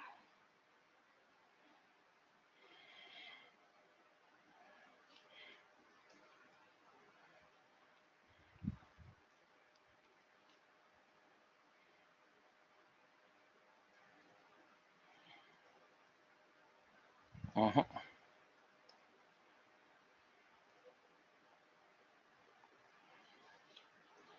A equals to 60, B equals to 13. A and B is going to give you 12. Now, how is it working, guys? Basically, your A is first converted into a binary value, B is converted into binary value, then AND operation is performed on these binary values. Right, let's see this. 0, 0, 0 0. Right, so you'll have 0 0 0 0 1 1 0 0. Right, so that is the outcome that you're getting for end operation. Right, and then this end operation, this binary value is converted back into decimal or into integer. Okay, try it out.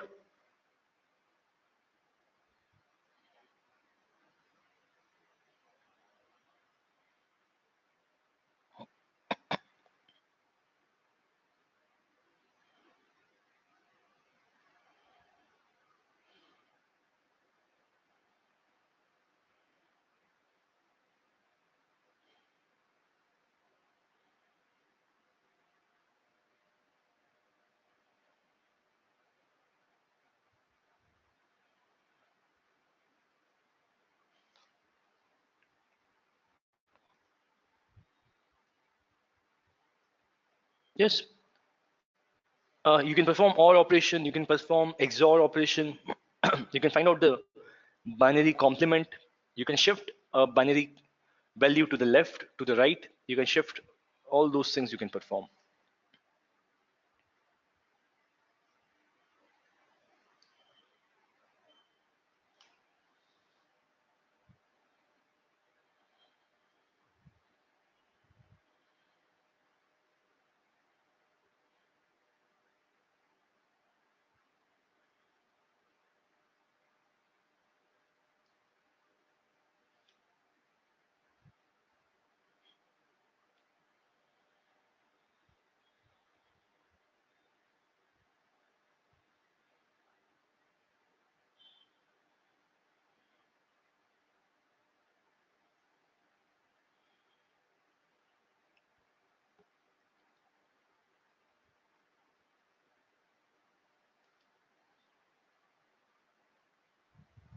Okay, so basically you can convert decimal value into binary value. Okay, by this bin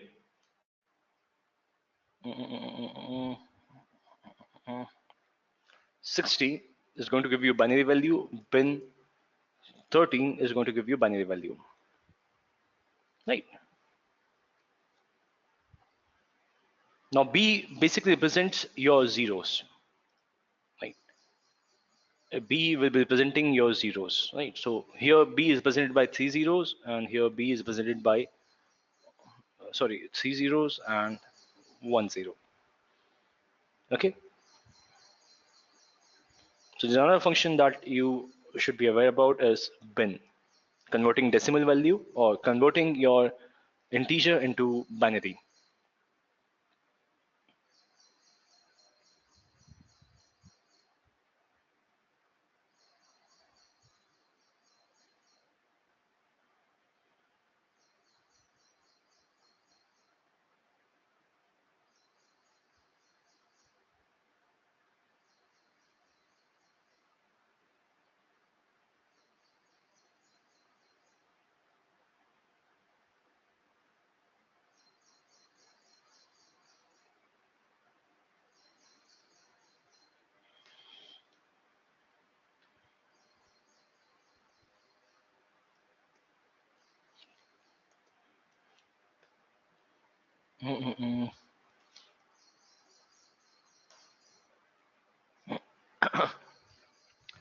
And vice versa, if you want to convert binary into integer, you have to use integer function where you're going to provide the binary value as a string and the divisor, right?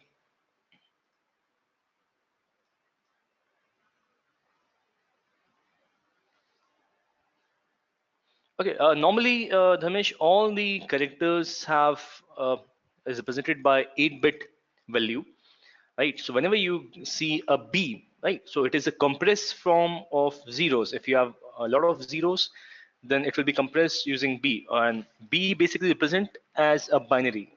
Okay, the values that is shown is binary, right?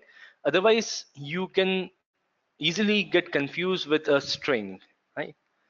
That's why it's written as B. So it will be read as You have to count 1, 2, 3, 4, 5, 6, 7, 8. 0, 0, 4 times 1, 0, 0.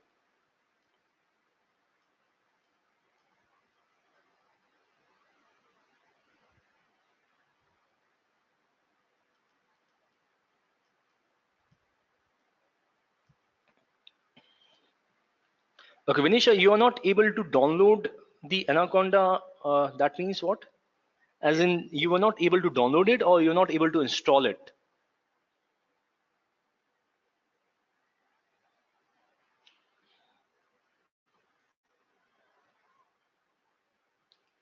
Yeah, please unmute yourself. Yes. Actually, I have downloaded Anaconda, but it is Okay. downloaded somewhere in C drive, right? But I'm not able to access it, and I have tried to your support to connect to your support team, but they Hmm. told me that no one is there to support you right now. So you attend the session. Afterwards, we will connect with you. So So I'm not whom able did to you practicing contact right with now support anything. team? Okay. Uh, which browser you're using for downloading? Google Chrome. Okay, you are using Google Chrome, right? Okay, just give me a sec. Hmm. Okay, so meanwhile, guys, kindly try all these operations. Right. You understand, guys, that basically you can perform this conversion, right? Binary to int, int to binary. Okay. See what other operations you can perform. Yes, Dave, exactly. So open your browser. This is your Chrome. Yes. Okay. Now go to downloads here, right? Click on this vertical triple dots. Uh, am I audible, Vidhan? Hello. Yeah, you are audible. Okay. See, when I click on start menu, right? Anaconda Navigator is showing there. Means it is downloaded and installed. Okay. Okay. If Yeah. I'll If go to Anaconda start Navigator is button, showing, then yeah. yes. Yeah. See, Then what I have to do? If I click over can there, you that Anaconda Navigator. can you see this? This Mm, is what you're looking at yes. on your screen, right? Yes. It is You there. simply, yeah, you simply have to click it. Pardon? You simply have to start this. You have to click on Okay. this. So yeah, one black window is there, and it is again. You can say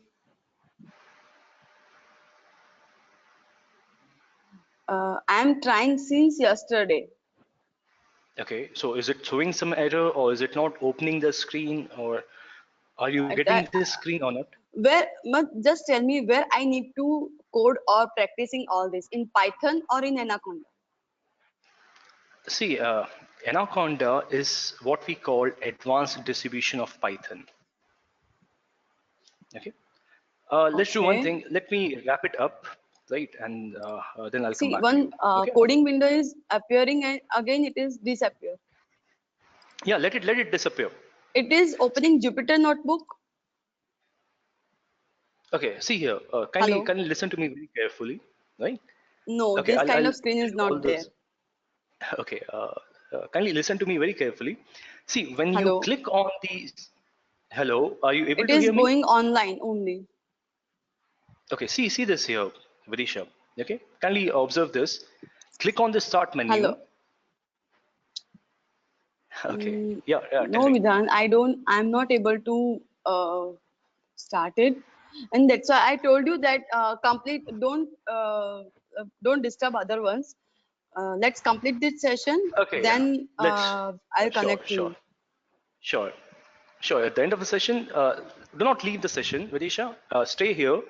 After the session is over, we are going to connect on the same window. Huh. Okay. Done, Okay. done, done, done, done, done. Okay. Okay. Okay, guys. You're getting as B always. Yes, B will be there. See, B is a representation that this value is not a string but a binary. Okay, Kuntal. See, otherwise, what is this? This is under a quote, right? So that is string.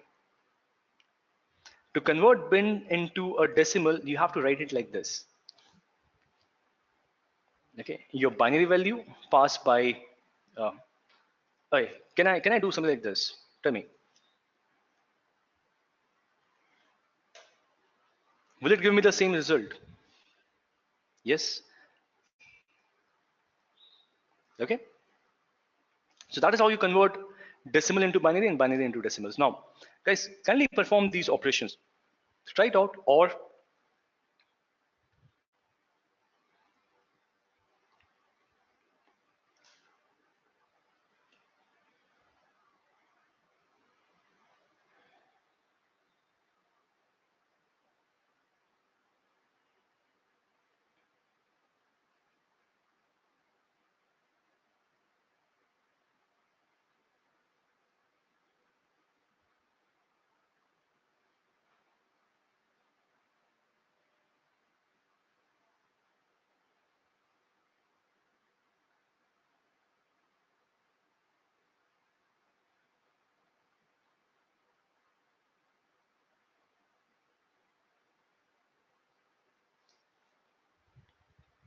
okay, see this. So basically you have A, you have B. A pipe B. See, we use pipe for OR. You're getting 61, right? Okay, if you converted it into back, basically, see the operation basically that is performed, guys. Understand this. First, see how does it work? It's a bit confusing. It might seem confusing. Your A, which is the decimal, is first converted into binary. Then your operations are performed. Output is converted back into decimal or number or integer. Okay, this is how basically it is working, guys, right? So 60 will be converted into binary, operation will be performed, you'll get a binary output. Okay, and then that output is converted back into integer. Okay, this is how the complete operation is happening. Okay, this is something that your Python handles for you. You don't have to worry about this. You do XOR also, A XOR B. Right? You can shift a particular bit to the left or to the right. Okay, you can define how you want to shift, or you can find out the complement. Right? For example, you want to find out complement of A. So you have this um, doodle or wave sign. Okay, A. Right.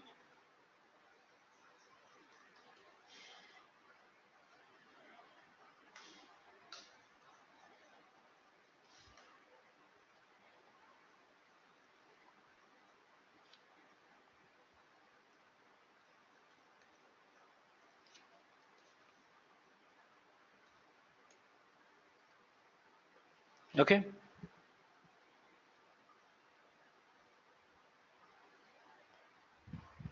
So basically, you can perform all sort of binary operations on this.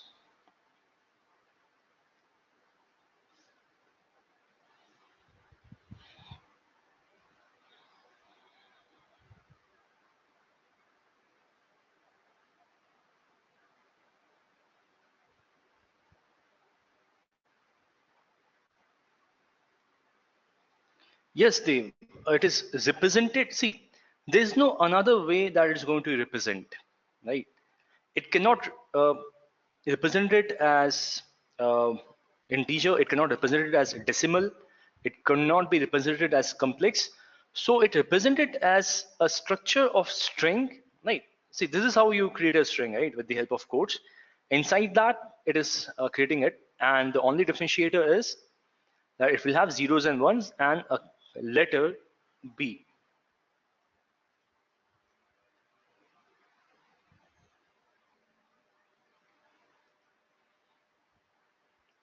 It basically gives you a string with the minus sign.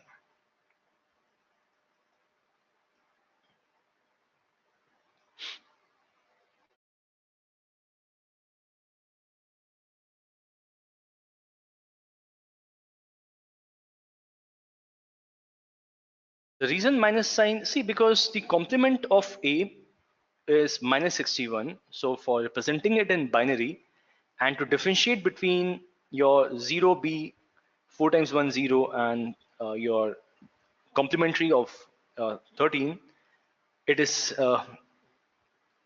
taking minus also. So this is a way of Python of handling it, right? This is Python's way of handling and understanding it. Okay. Yes, Dave. Ideally, it should be, but this is how Python handles it, right? It's at its own way of handling such data type, like binary values.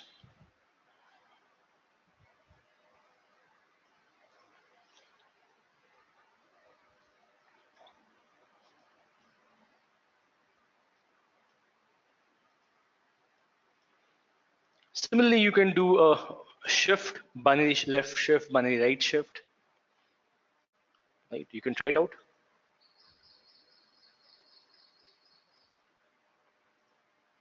Okay, if you talk about logically, let me tell you how should it look like logically. Okay, your A is what? A is 60. Let's find out the binary of A, which is what? Uh,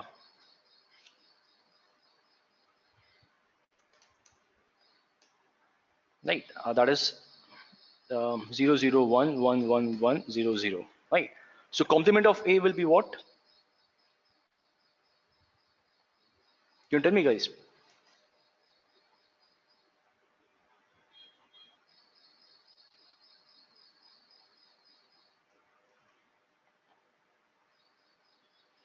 Okay. Can you find out the what do you call? Just a second. No, no, no. This is not how we calculate the complement. Tell me, guys. What will be the complement of this? Basically, one's complement.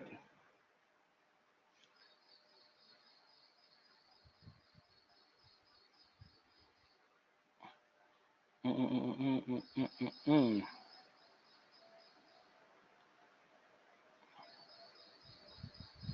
Mm, mm, mm, mm, mm, mm. So ideally, it should be like this only.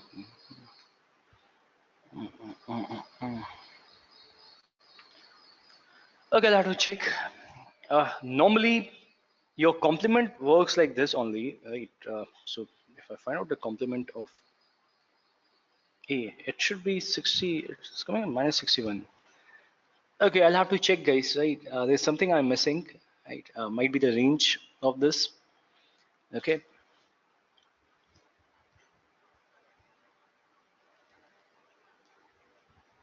Might be this calculation I'm doing wrong. Right. Um, just give me a sec.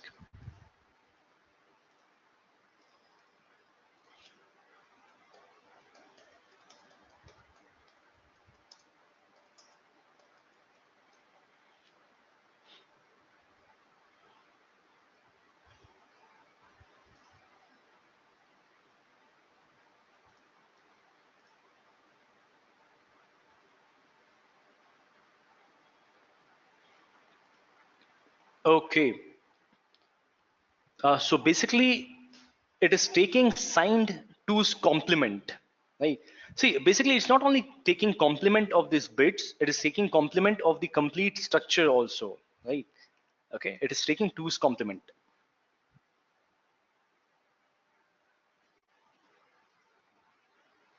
Yes, we have signed and unsigned data types in Python. Yes, we do have that.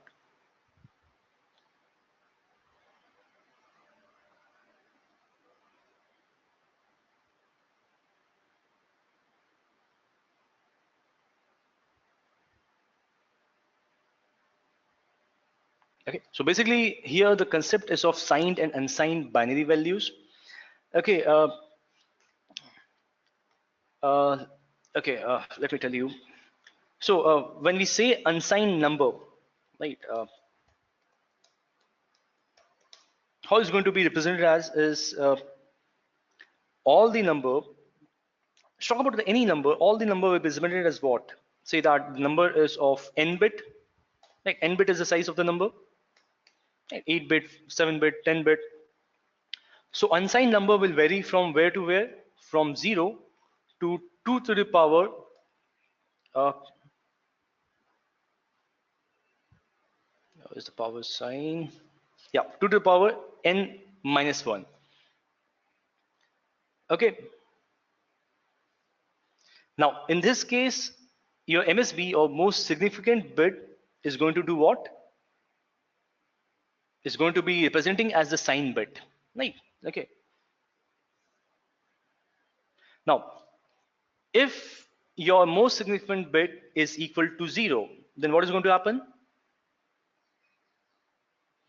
Your binary number will be positive, right? If the most significant bit, Dave, is going to be 1, then your binary number will be negative, right? Okay. Okay. Now, when we find out the complement, we are basically finding out the complement of the twos, right? We are not actually finding out the complements of your bits, but the complements of twos. And in that case, instead of 195, we are finding out the twos complement of 195, which is minus 61.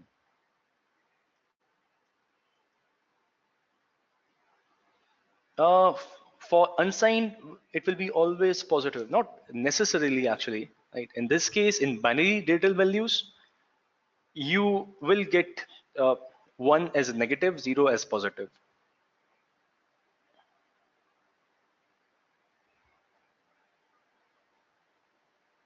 See, basically, when we talk about your digital communication, there is no concept of plus or minus, right? In digital communication, there is no concept of a number which is plus or minus, right? Okay. So when we are working with digital numbers or digital communication, when you're working with binary values, so instead of using plus and minus, we use zeros and ones. Okay.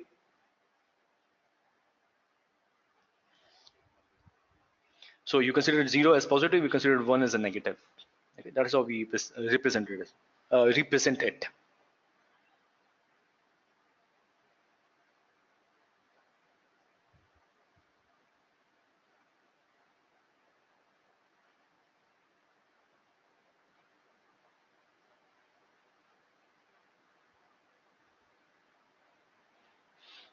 Okay, so your binary number is starting from 0. You can call it as positive, in a way, signed binary number. Binary number starting with 1, you can define it as negative signed binary number, and so on. Okay.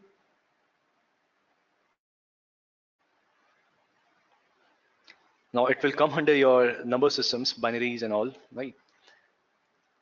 Okay, so basically we are finding out the two's complement here. Okay. Let's move to the second part, guys. Let's move to the what do you call? Uh, okay, let me show you. Right. Next is your logical operator, that is your AND or NOT. Right. So these are your normal logical operators. So you can use it for. So you have A equals to 5, you have B equals to 7. So you have A or B is going to give you. Okay, can I use this like this?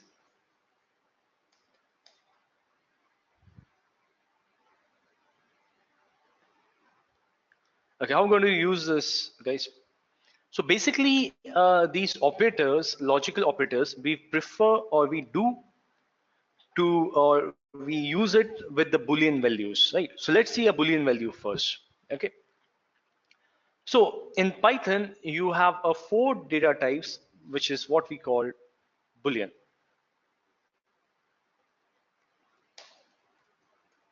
which simply presented as true and false. How do you write it? A equals to true, B equals to false. So this is your Boolean. Find out a type of A or B.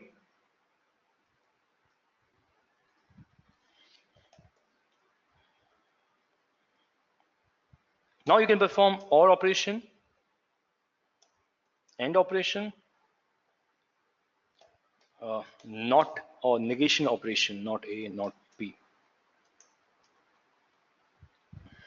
Okay. So this is your Boolean. Okay. So your OR, AND, and NOT are performed on Booleans.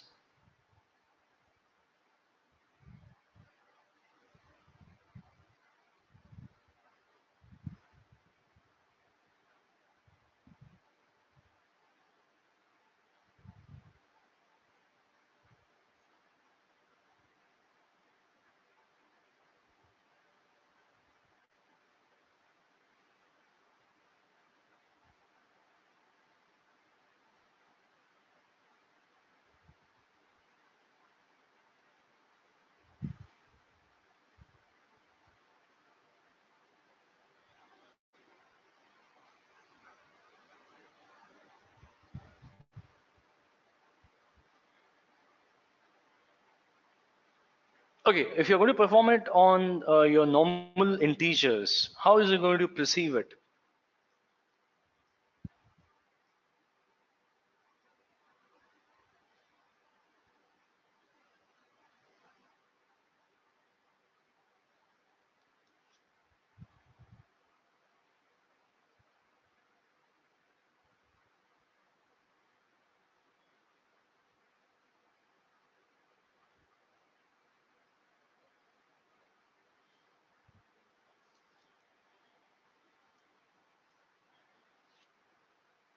Yes. See, if you're using it in if, right, conditions, right, then and and ampersand sign are same, right? And if you're using it here, for example, if I do A or B, right? Okay, here also it is same, but if you're performing it on a binary values, then they are different, right? On binary value, your end and ampersand sign are different, right?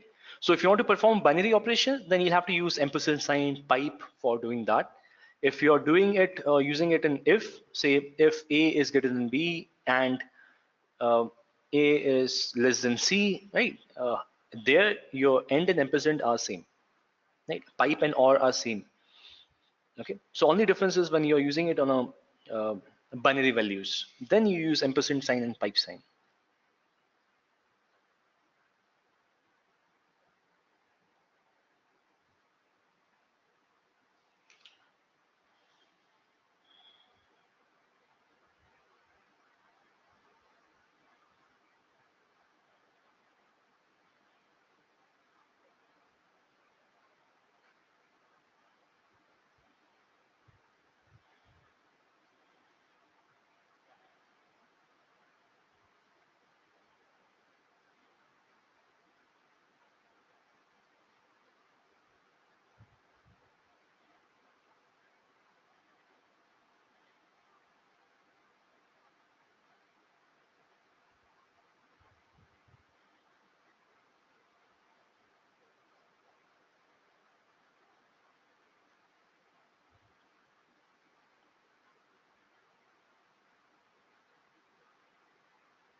Okay, done guys.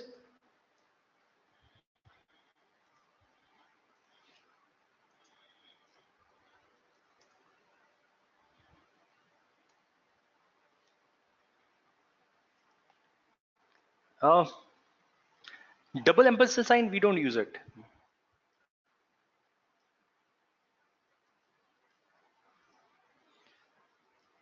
See, and A and B is same as A ampersand B. A or B, A pipe B, right? Not A. Now here, tell me, will this be equivalent to this? No, right? Okay, because see, sorry, it should be nope, right? So your pipe and ampersand sign are equivalent to your or and end. Rest of it is not applicable.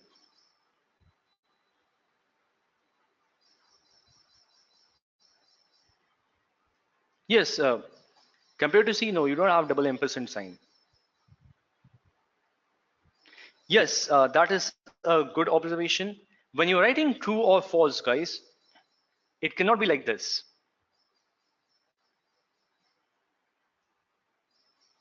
Right? It's a lowercase true. You'll have to create it like this. The first, see, you can see the change in color. The first character has to be in uppercase, right?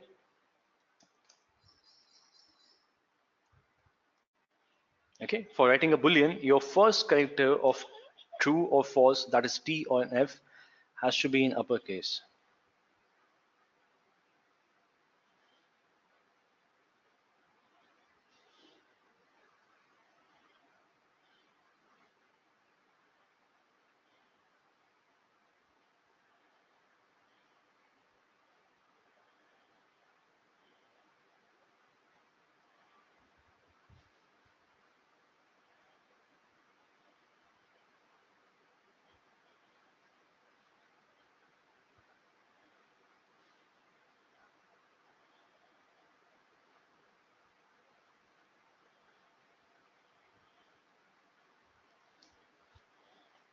Okay. Next is your membership operator. Right now, a membership operator is something that I'll show you with string. Right. So that takes us to our last data type that we have in Python, which is called a string. Now, string is a quite interesting data type, guys. Right. It's quite useful and very much interesting. How do you create a string? Let's say that S equals to whether you use a single quote, hi, or S1 equals to whether you use double quotes, hello.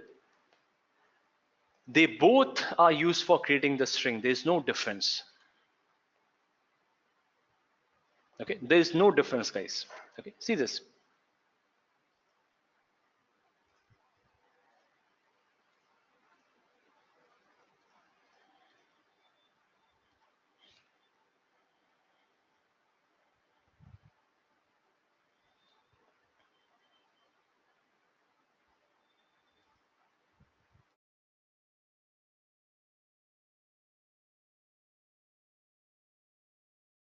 Okay, there is no difference.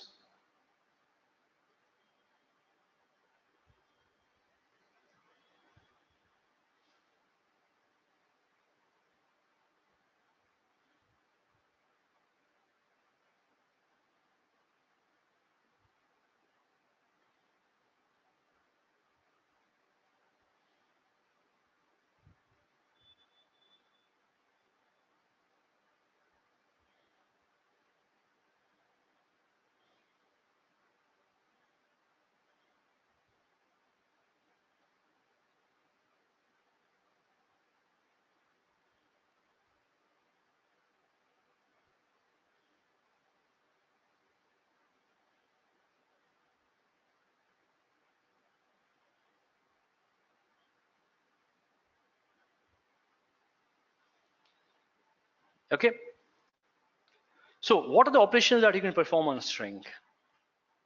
Right. First thing first, you can add two strings, S plus S1. Okay, and that is what we call concatenation. Right. It's very useful, guys. Concatenation. Adding two strings is what we call concatenation. You can multiply one string several times. That is what we call repetition.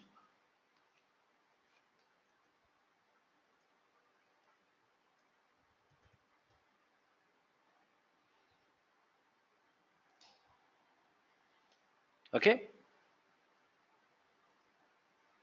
Concatenation, repetition.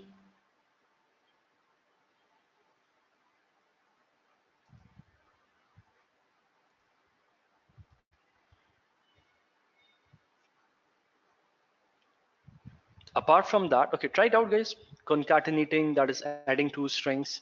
Repetition, that means that uh, by using multiplication sign and a number, you're multiplying one string by a number, so you're repeating it the number of times. I cannot do like this. I cannot multiply two strings. It's going to give me an error. Okay.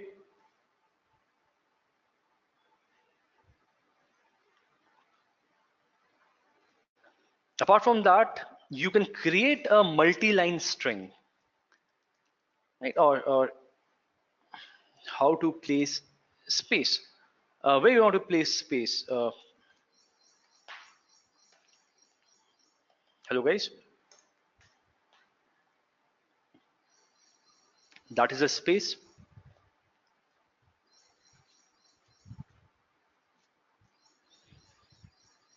Okay. How can you place a space between two string? S plus S1 is what I've shown you, right?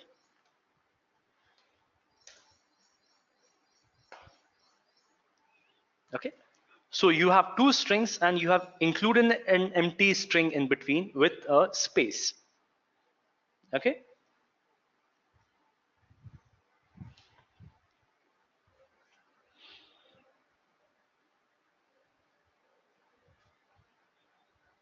Okay, so let me know if I'm going fast.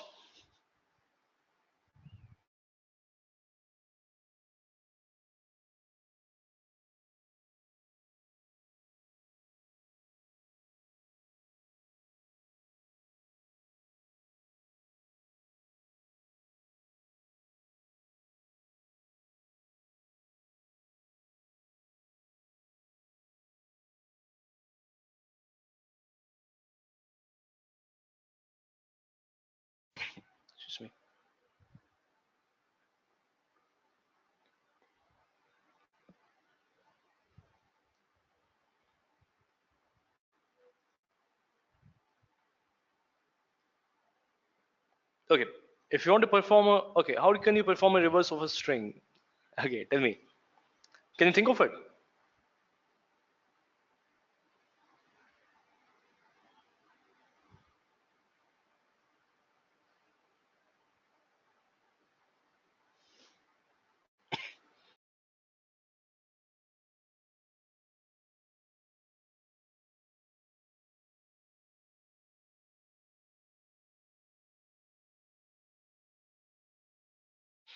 Okay, for reversing a string, we'll have to go through a certain process, right? Okay, what I can do is a loop. Of course, we can use a loop, right? But I don't want to use a loop, right, for now. Yes, you can get a lot of different modules for that. But again, why would you need a module for reversing a string? See, you can use slicing. Okay, I'll show you, right? Okay, how to reverse a string using slicing only. Okay, apart from that, what you can do is say that you have sc equal to hello. Okay, you can create a multi-line string, guys, and for that you need triple quotes. Okay, hi, hi there, enter. This is Vidhan here. How are you guys doing? Okay, see you guys. So basically using triple this quotation marks, right? What you can do is you can create a multi-line string. Okay. Now guys, there is one method, or I should call one function, through which you can show anything in Python, and that function is called print. Okay. So I can use a print function here, print s3, and this print function is going to show me a string as multi-line string. Right. So if you want to print anything, if you want user to see anything, you have print function. If you want to see for your reference, you can simply call that pointer. See, it's a pointer. S3 is a pointer, right? Now, if you call it as a pointer without printing it, it's going to show you the bare structure of it, right? And that is that for every enter that I have hit here, it has introduced a \n character. Every time, guys, I hit an enter here, right, it has introduced in a \n character, right? So I hit an enter after hi there, so it has introduced a \n character. I have hit an enter after dot here dot, it has introduced a \n, right, and so on. Okay.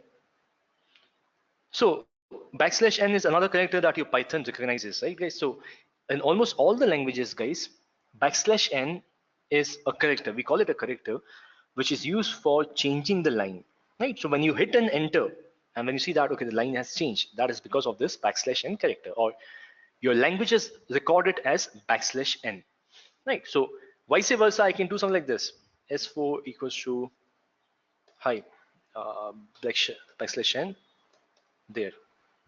Session how, right? And if I print s4, okay, so while printing, your \n character will be represented as the enter, or as the line change. Okay, so you have hi there, how, in three different lines. Or if I simply call s4, it's going to give me the its basic structure, which is with \n, right? Okay, check this out.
Let me check.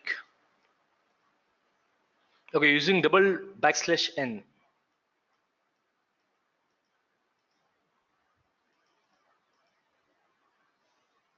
Nope, it won't recognize it.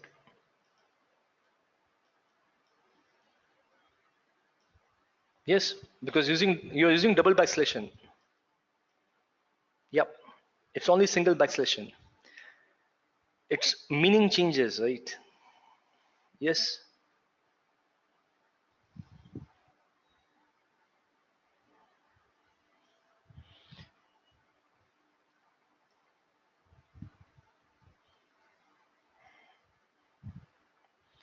Ramesh, that option I'll show you when we will actually be working on here, right?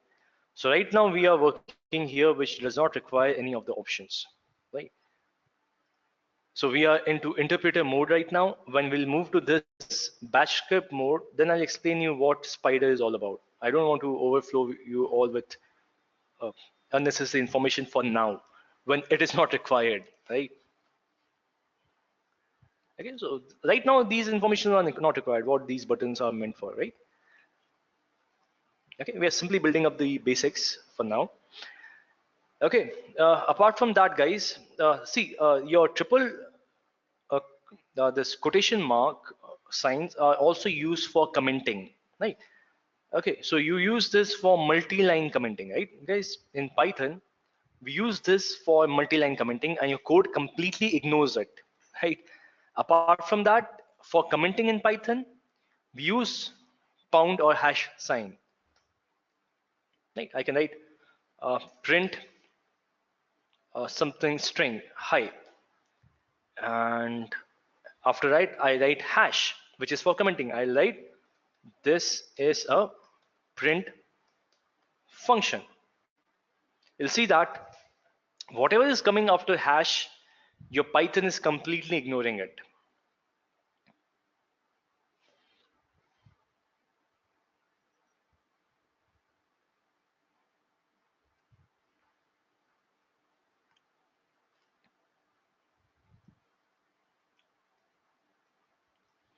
So if I cut this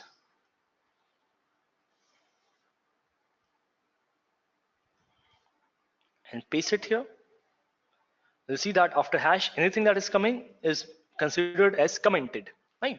So your Python interpreter is completely going to ignore whatever is coming after the hash. Like that is a kind of a superpower. That okay, anything after hash is going to be ignored. So we have two ways of commenting in Python. One, you use triple quotes, or two, you use hash or pound, right, as a sign. Okay.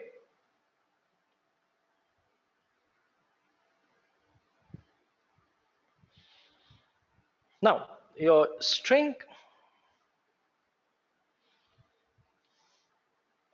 print always prints in new line. How to avoid that? Okay. See, first of all, are we printing multiple things here right now? I guess. Mm,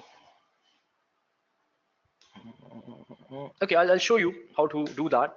Right now, we don't need to deal with the multi-line or single line printing. Right now, just understand that you have print. Okay, there are a lot of things you can do with the print function actually. Okay, and normally your print are being a function is being created in such a way. See, it's an inbuilt function, right?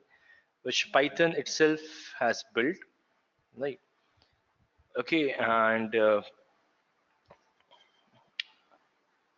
we can edit that, right? Okay, I'll tell you when we will be working with print. Okay, printing different things and formatting the output, right? Or string formatting. At that time, I'll tell you. Okay.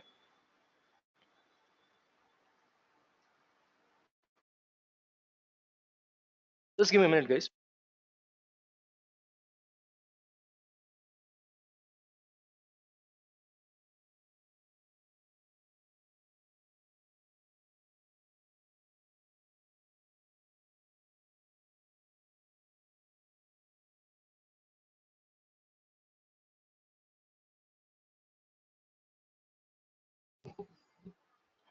Okay. Now there's one very interesting thing about string, right?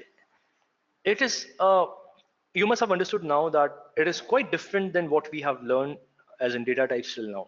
Integer, float, complex, boolean, right? Your string is quite different than that. How come? Let's see that. So if I create s equals to uh, create like this, hello everyone. Okay, then no matter how many times you call this string, no matter how many times you call it, you'll see that the position of all the characters inside the string never ever changes. Right, guys?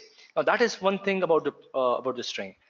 Its internal structure never changes, and that is how Python also sees it, right? Okay, so what does Python do is, okay, let me show you on a paint.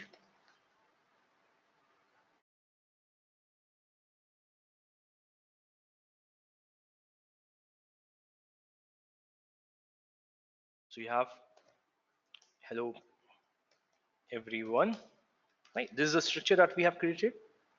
Let's increase the size to 48.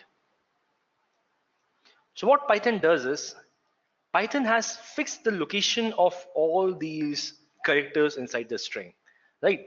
And it is in a way has provided the keys to these values, right? Okay, it treats it as key value pair, right? The keys are 0, 1, 2, 3, 4, 5, 6, 7, 8, 9, and it will go on till all the characters are used, right? So you can consider it like this. Okay, you can actually consider it like this. You have uh, key value pair, right?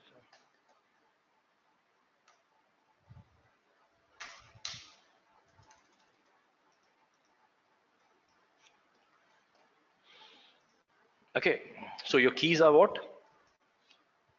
Let me jot down first the values. Okay, your values are H, E, L, L, O, space, right? Space is also considered as a value. E, V, E, R, Y, T, H, I, N, G, space, exclamation mark, exclamation mark.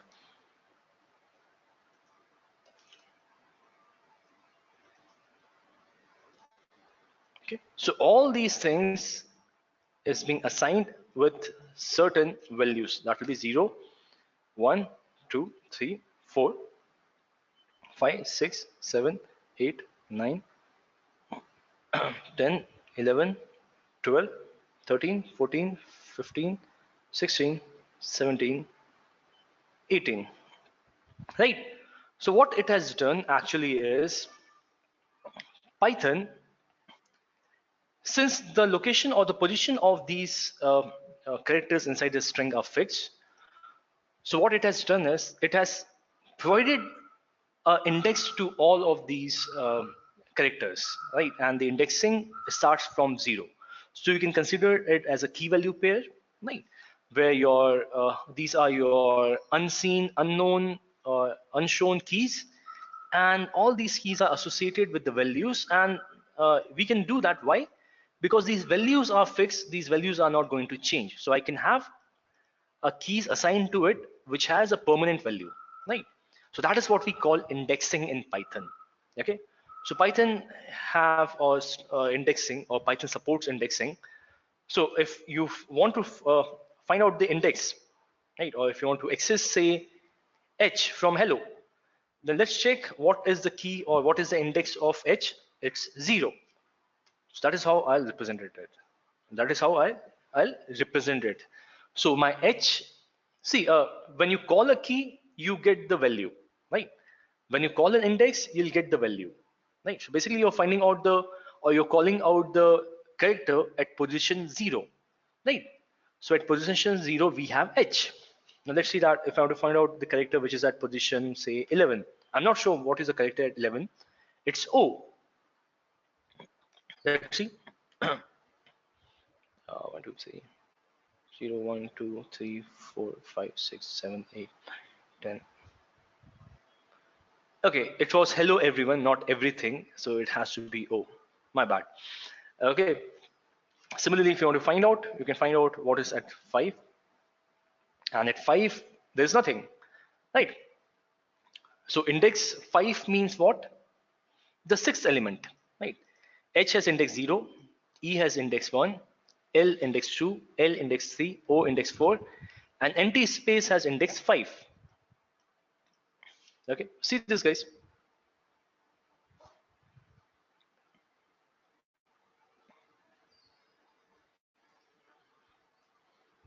Is the last character of string \0 in Python? Nope. No. Last character is not \0. If you're talking from the index perspective, you can write it as -1 because it supports reverse indexing also. You can have S -1 that will give you a reverse indexing.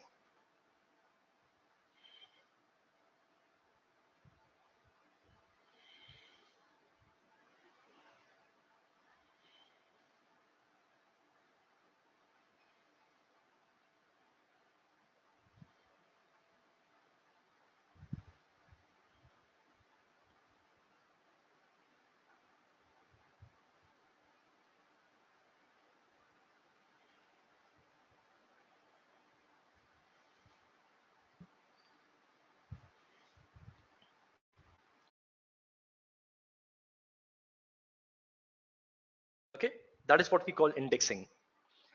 So basically, okay, I'm going to simplify this, right, guys? S equals to say, hey, right? Okay, right. So let's simplify this, right? That will be better. So HEY. So what are the indexes here? 0, 1, 2, right? So H will have index 0, E will have index 1, and Y will have index 2. So if I want to fetch E, what I'll do like this.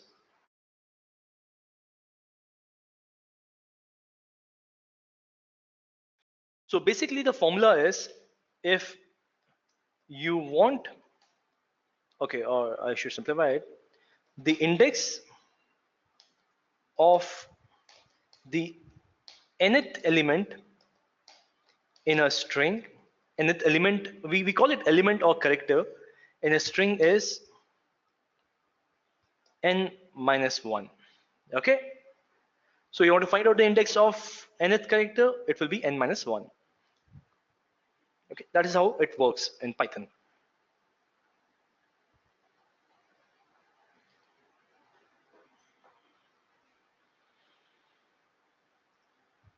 So index of y will be what? 1, 2, 3, 3 minus 1, 2. Okay, there's another way of understanding this.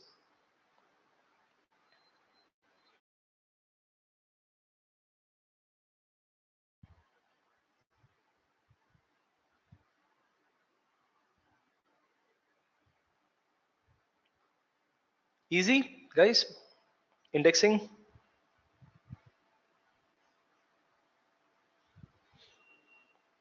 Now, similarly, see, this is what we call forward indexing. Similarly, we have reverse indexing, in which it works in a reverse way. How?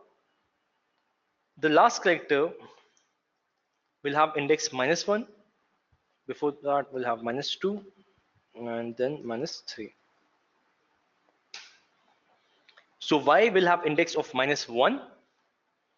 Right, that is what we call reverse indexing. So if I want to find out the last character, that will be s minus 1, s minus 2, s minus 3. Will I have s minus 4? Nope. Index went out of the range. You don't have s minus 4. Okay, check this out.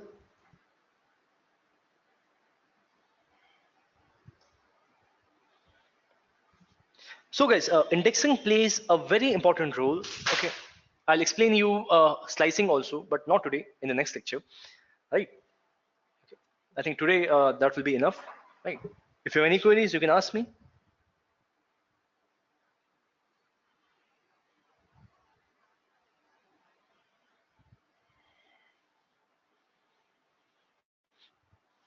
Okay, in the next lecture, guys, let me tell you what we are going to cover. Right. Okay, I'm going to explain you slicing, and I'll repeat this indexing because I'm not. You guys are not sounding uh, convincing, right, that you understood this. So we are going to repeat this. Okay, in the next lecture. After that, we'll see reverse indexing, slicing, membership operator, string immutability. Can you print string and reverse by reverse indexing? Yes, but you'll have to use slicing with that.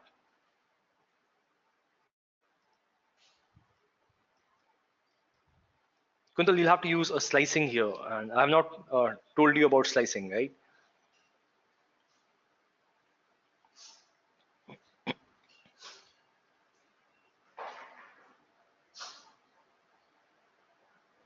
Okay, I'll explain it to you. When I'll explain you slicing, I'll show you how to uh, reverse your complete string without the help of a loop, okay, or without using any of the library, how you can do that, okay. And after that, we're going to talk about string formatting, right? Some methods on string, some more functions which we can use on numbers, and then we'll move to data structures, right, on the next session. Okay, and we're going to work on data structures, and then we'll move to conditional or loops and control statements, right? Okay.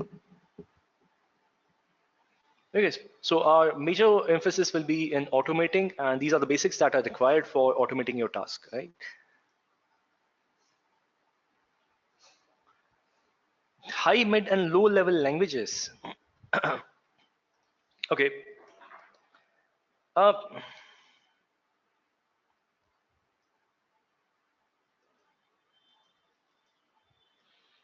Uh, Dave, I have, see, I'll show you what basically I'll upload, right? So this is a folder that I have created. This is a morning batch which started on here, right? So this is day one. So this is the folder that is going to get uploaded with the text file, right? You'll get it on the LMS.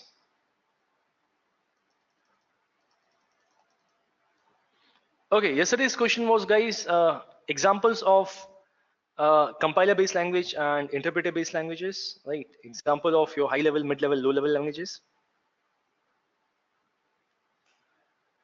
Yes, Vidisha, I'm coming. I'm Vinisha. Sorry, I'm coming to you. Right, just give me a minute.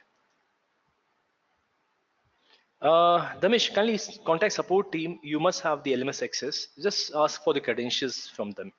Or it must be in your mail. Kindly check your emails from our support team. Okay. Still, I'm going to paste these things in the chat box. Right. Or better, let's see if we are getting everything. Yeah, we are getting everything here. Now, guys, did you find out the examples of compiler-based languages and uh, yes, low-level language is your assembly language. Yes, true. High-level language is your Python, Java. What are your mid-level languages?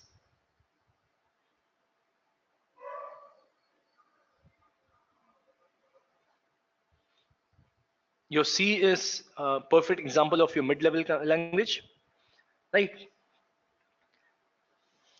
Your Java is high-level.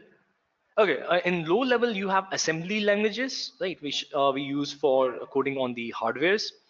Mid-level you have C, and high-level you have Java, you have Python. There are a lot of languages on high-level. Okay. Now, can you give me another examples? You have, for example, Perl, PHP is an example of high-level languages. You have Visual Basic, that is VB, as an example. You have C Sharp, which we use in .NET, is an example of high-level languages. So normally, all the famous good languages are your high-level languages, which are closer to us, like your Java, your Objective C, your Python, your PHP. Right? All of these are your high-level languages. Okay.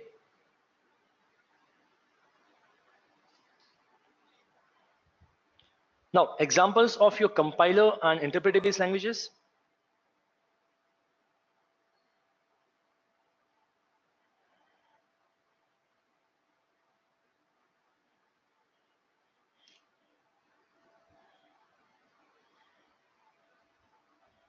Okay, which languages are compiled languages? Any examples?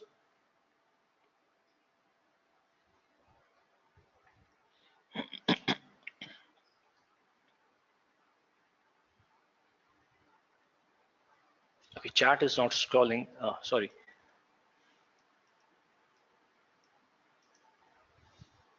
Damish, kindly call support team, right?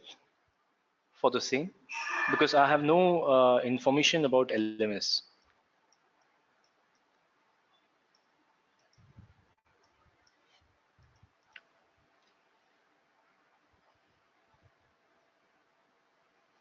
Okay, so you have your C++ example of compile, Objective C, Swift, Java, your C sharp, right? These are examples of your uh, compiler-based language. Now, can you tell me, is C a compiler or compiled language or not, or what?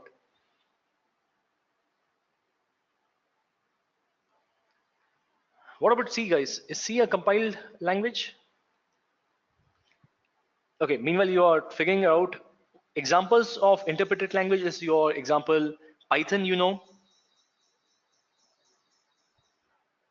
Lua, Lua is an example. Okay, your PHP and Perl are the example, your Ruby is an example. Right, these are the famous examples. Okay, let me jot it down.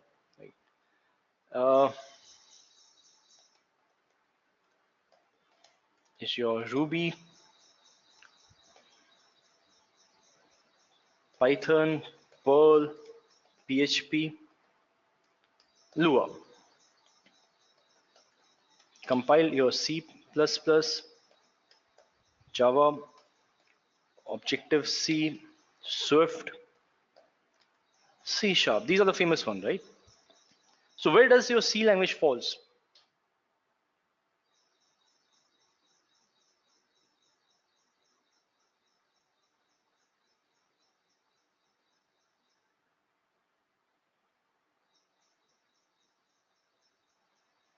Okay, find it out, guys.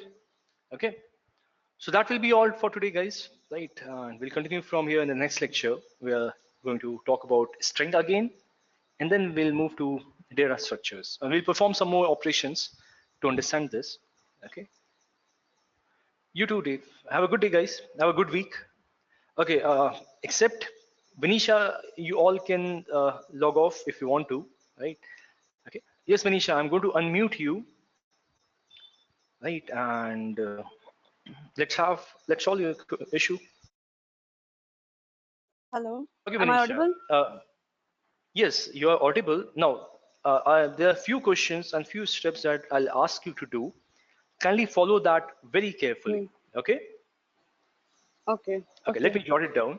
First, click on your start menu, okay. search for Anaconda. I got it.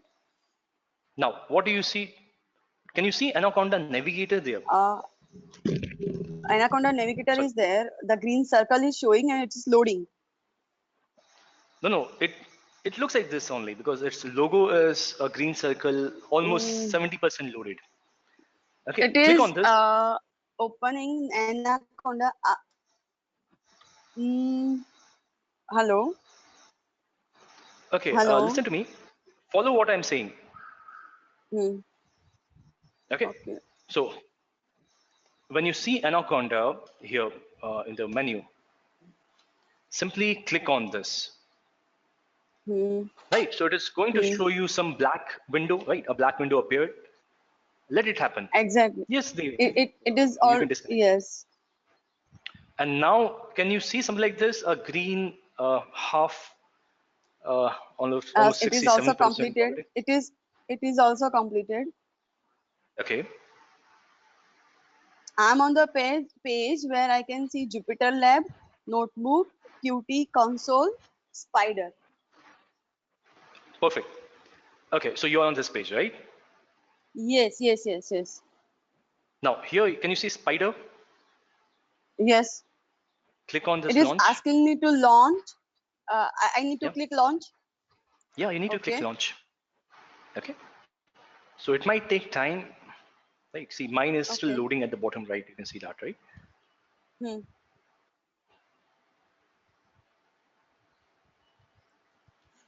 Actually, I have gone through your session for today. Mm-hmm. I was not practicing at all, so it is quite confusing for me. Now, what will I do? I'll go through your whole lecture again, Okay. okay? And Okay. during these 5 days, Monday to Friday, and Yes, if please. I'll find any query, I'll note it down. Yes. And because I was having some questions, but I was not able to do practicing, so I kept quiet. Mm-hmm. No, I understand. See, coming back to your basic question, right? Can you see this window? Is this window appearing Yes, on your screen?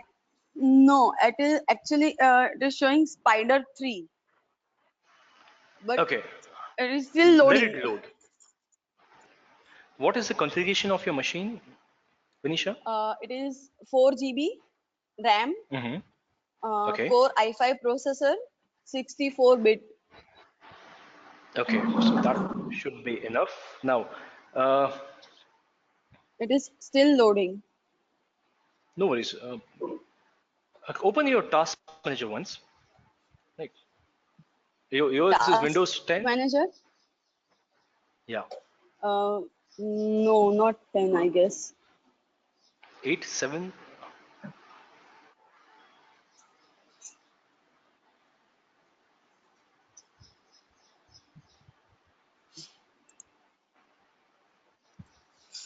Simply hit Control Alt Delete.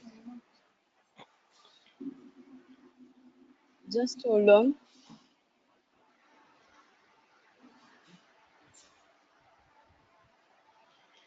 It is Windows 7 Professional. Okay, Windows 7, right? So open Task Manager. Yes.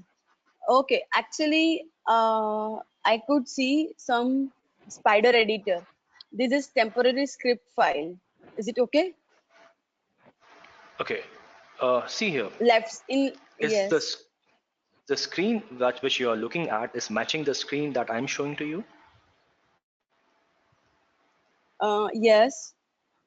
Yeah, that means that your But spider is up the and running. code you are showing, the code you are showing in the right side, your cursor is there, right? In one. It is not Yeah. showing there, right?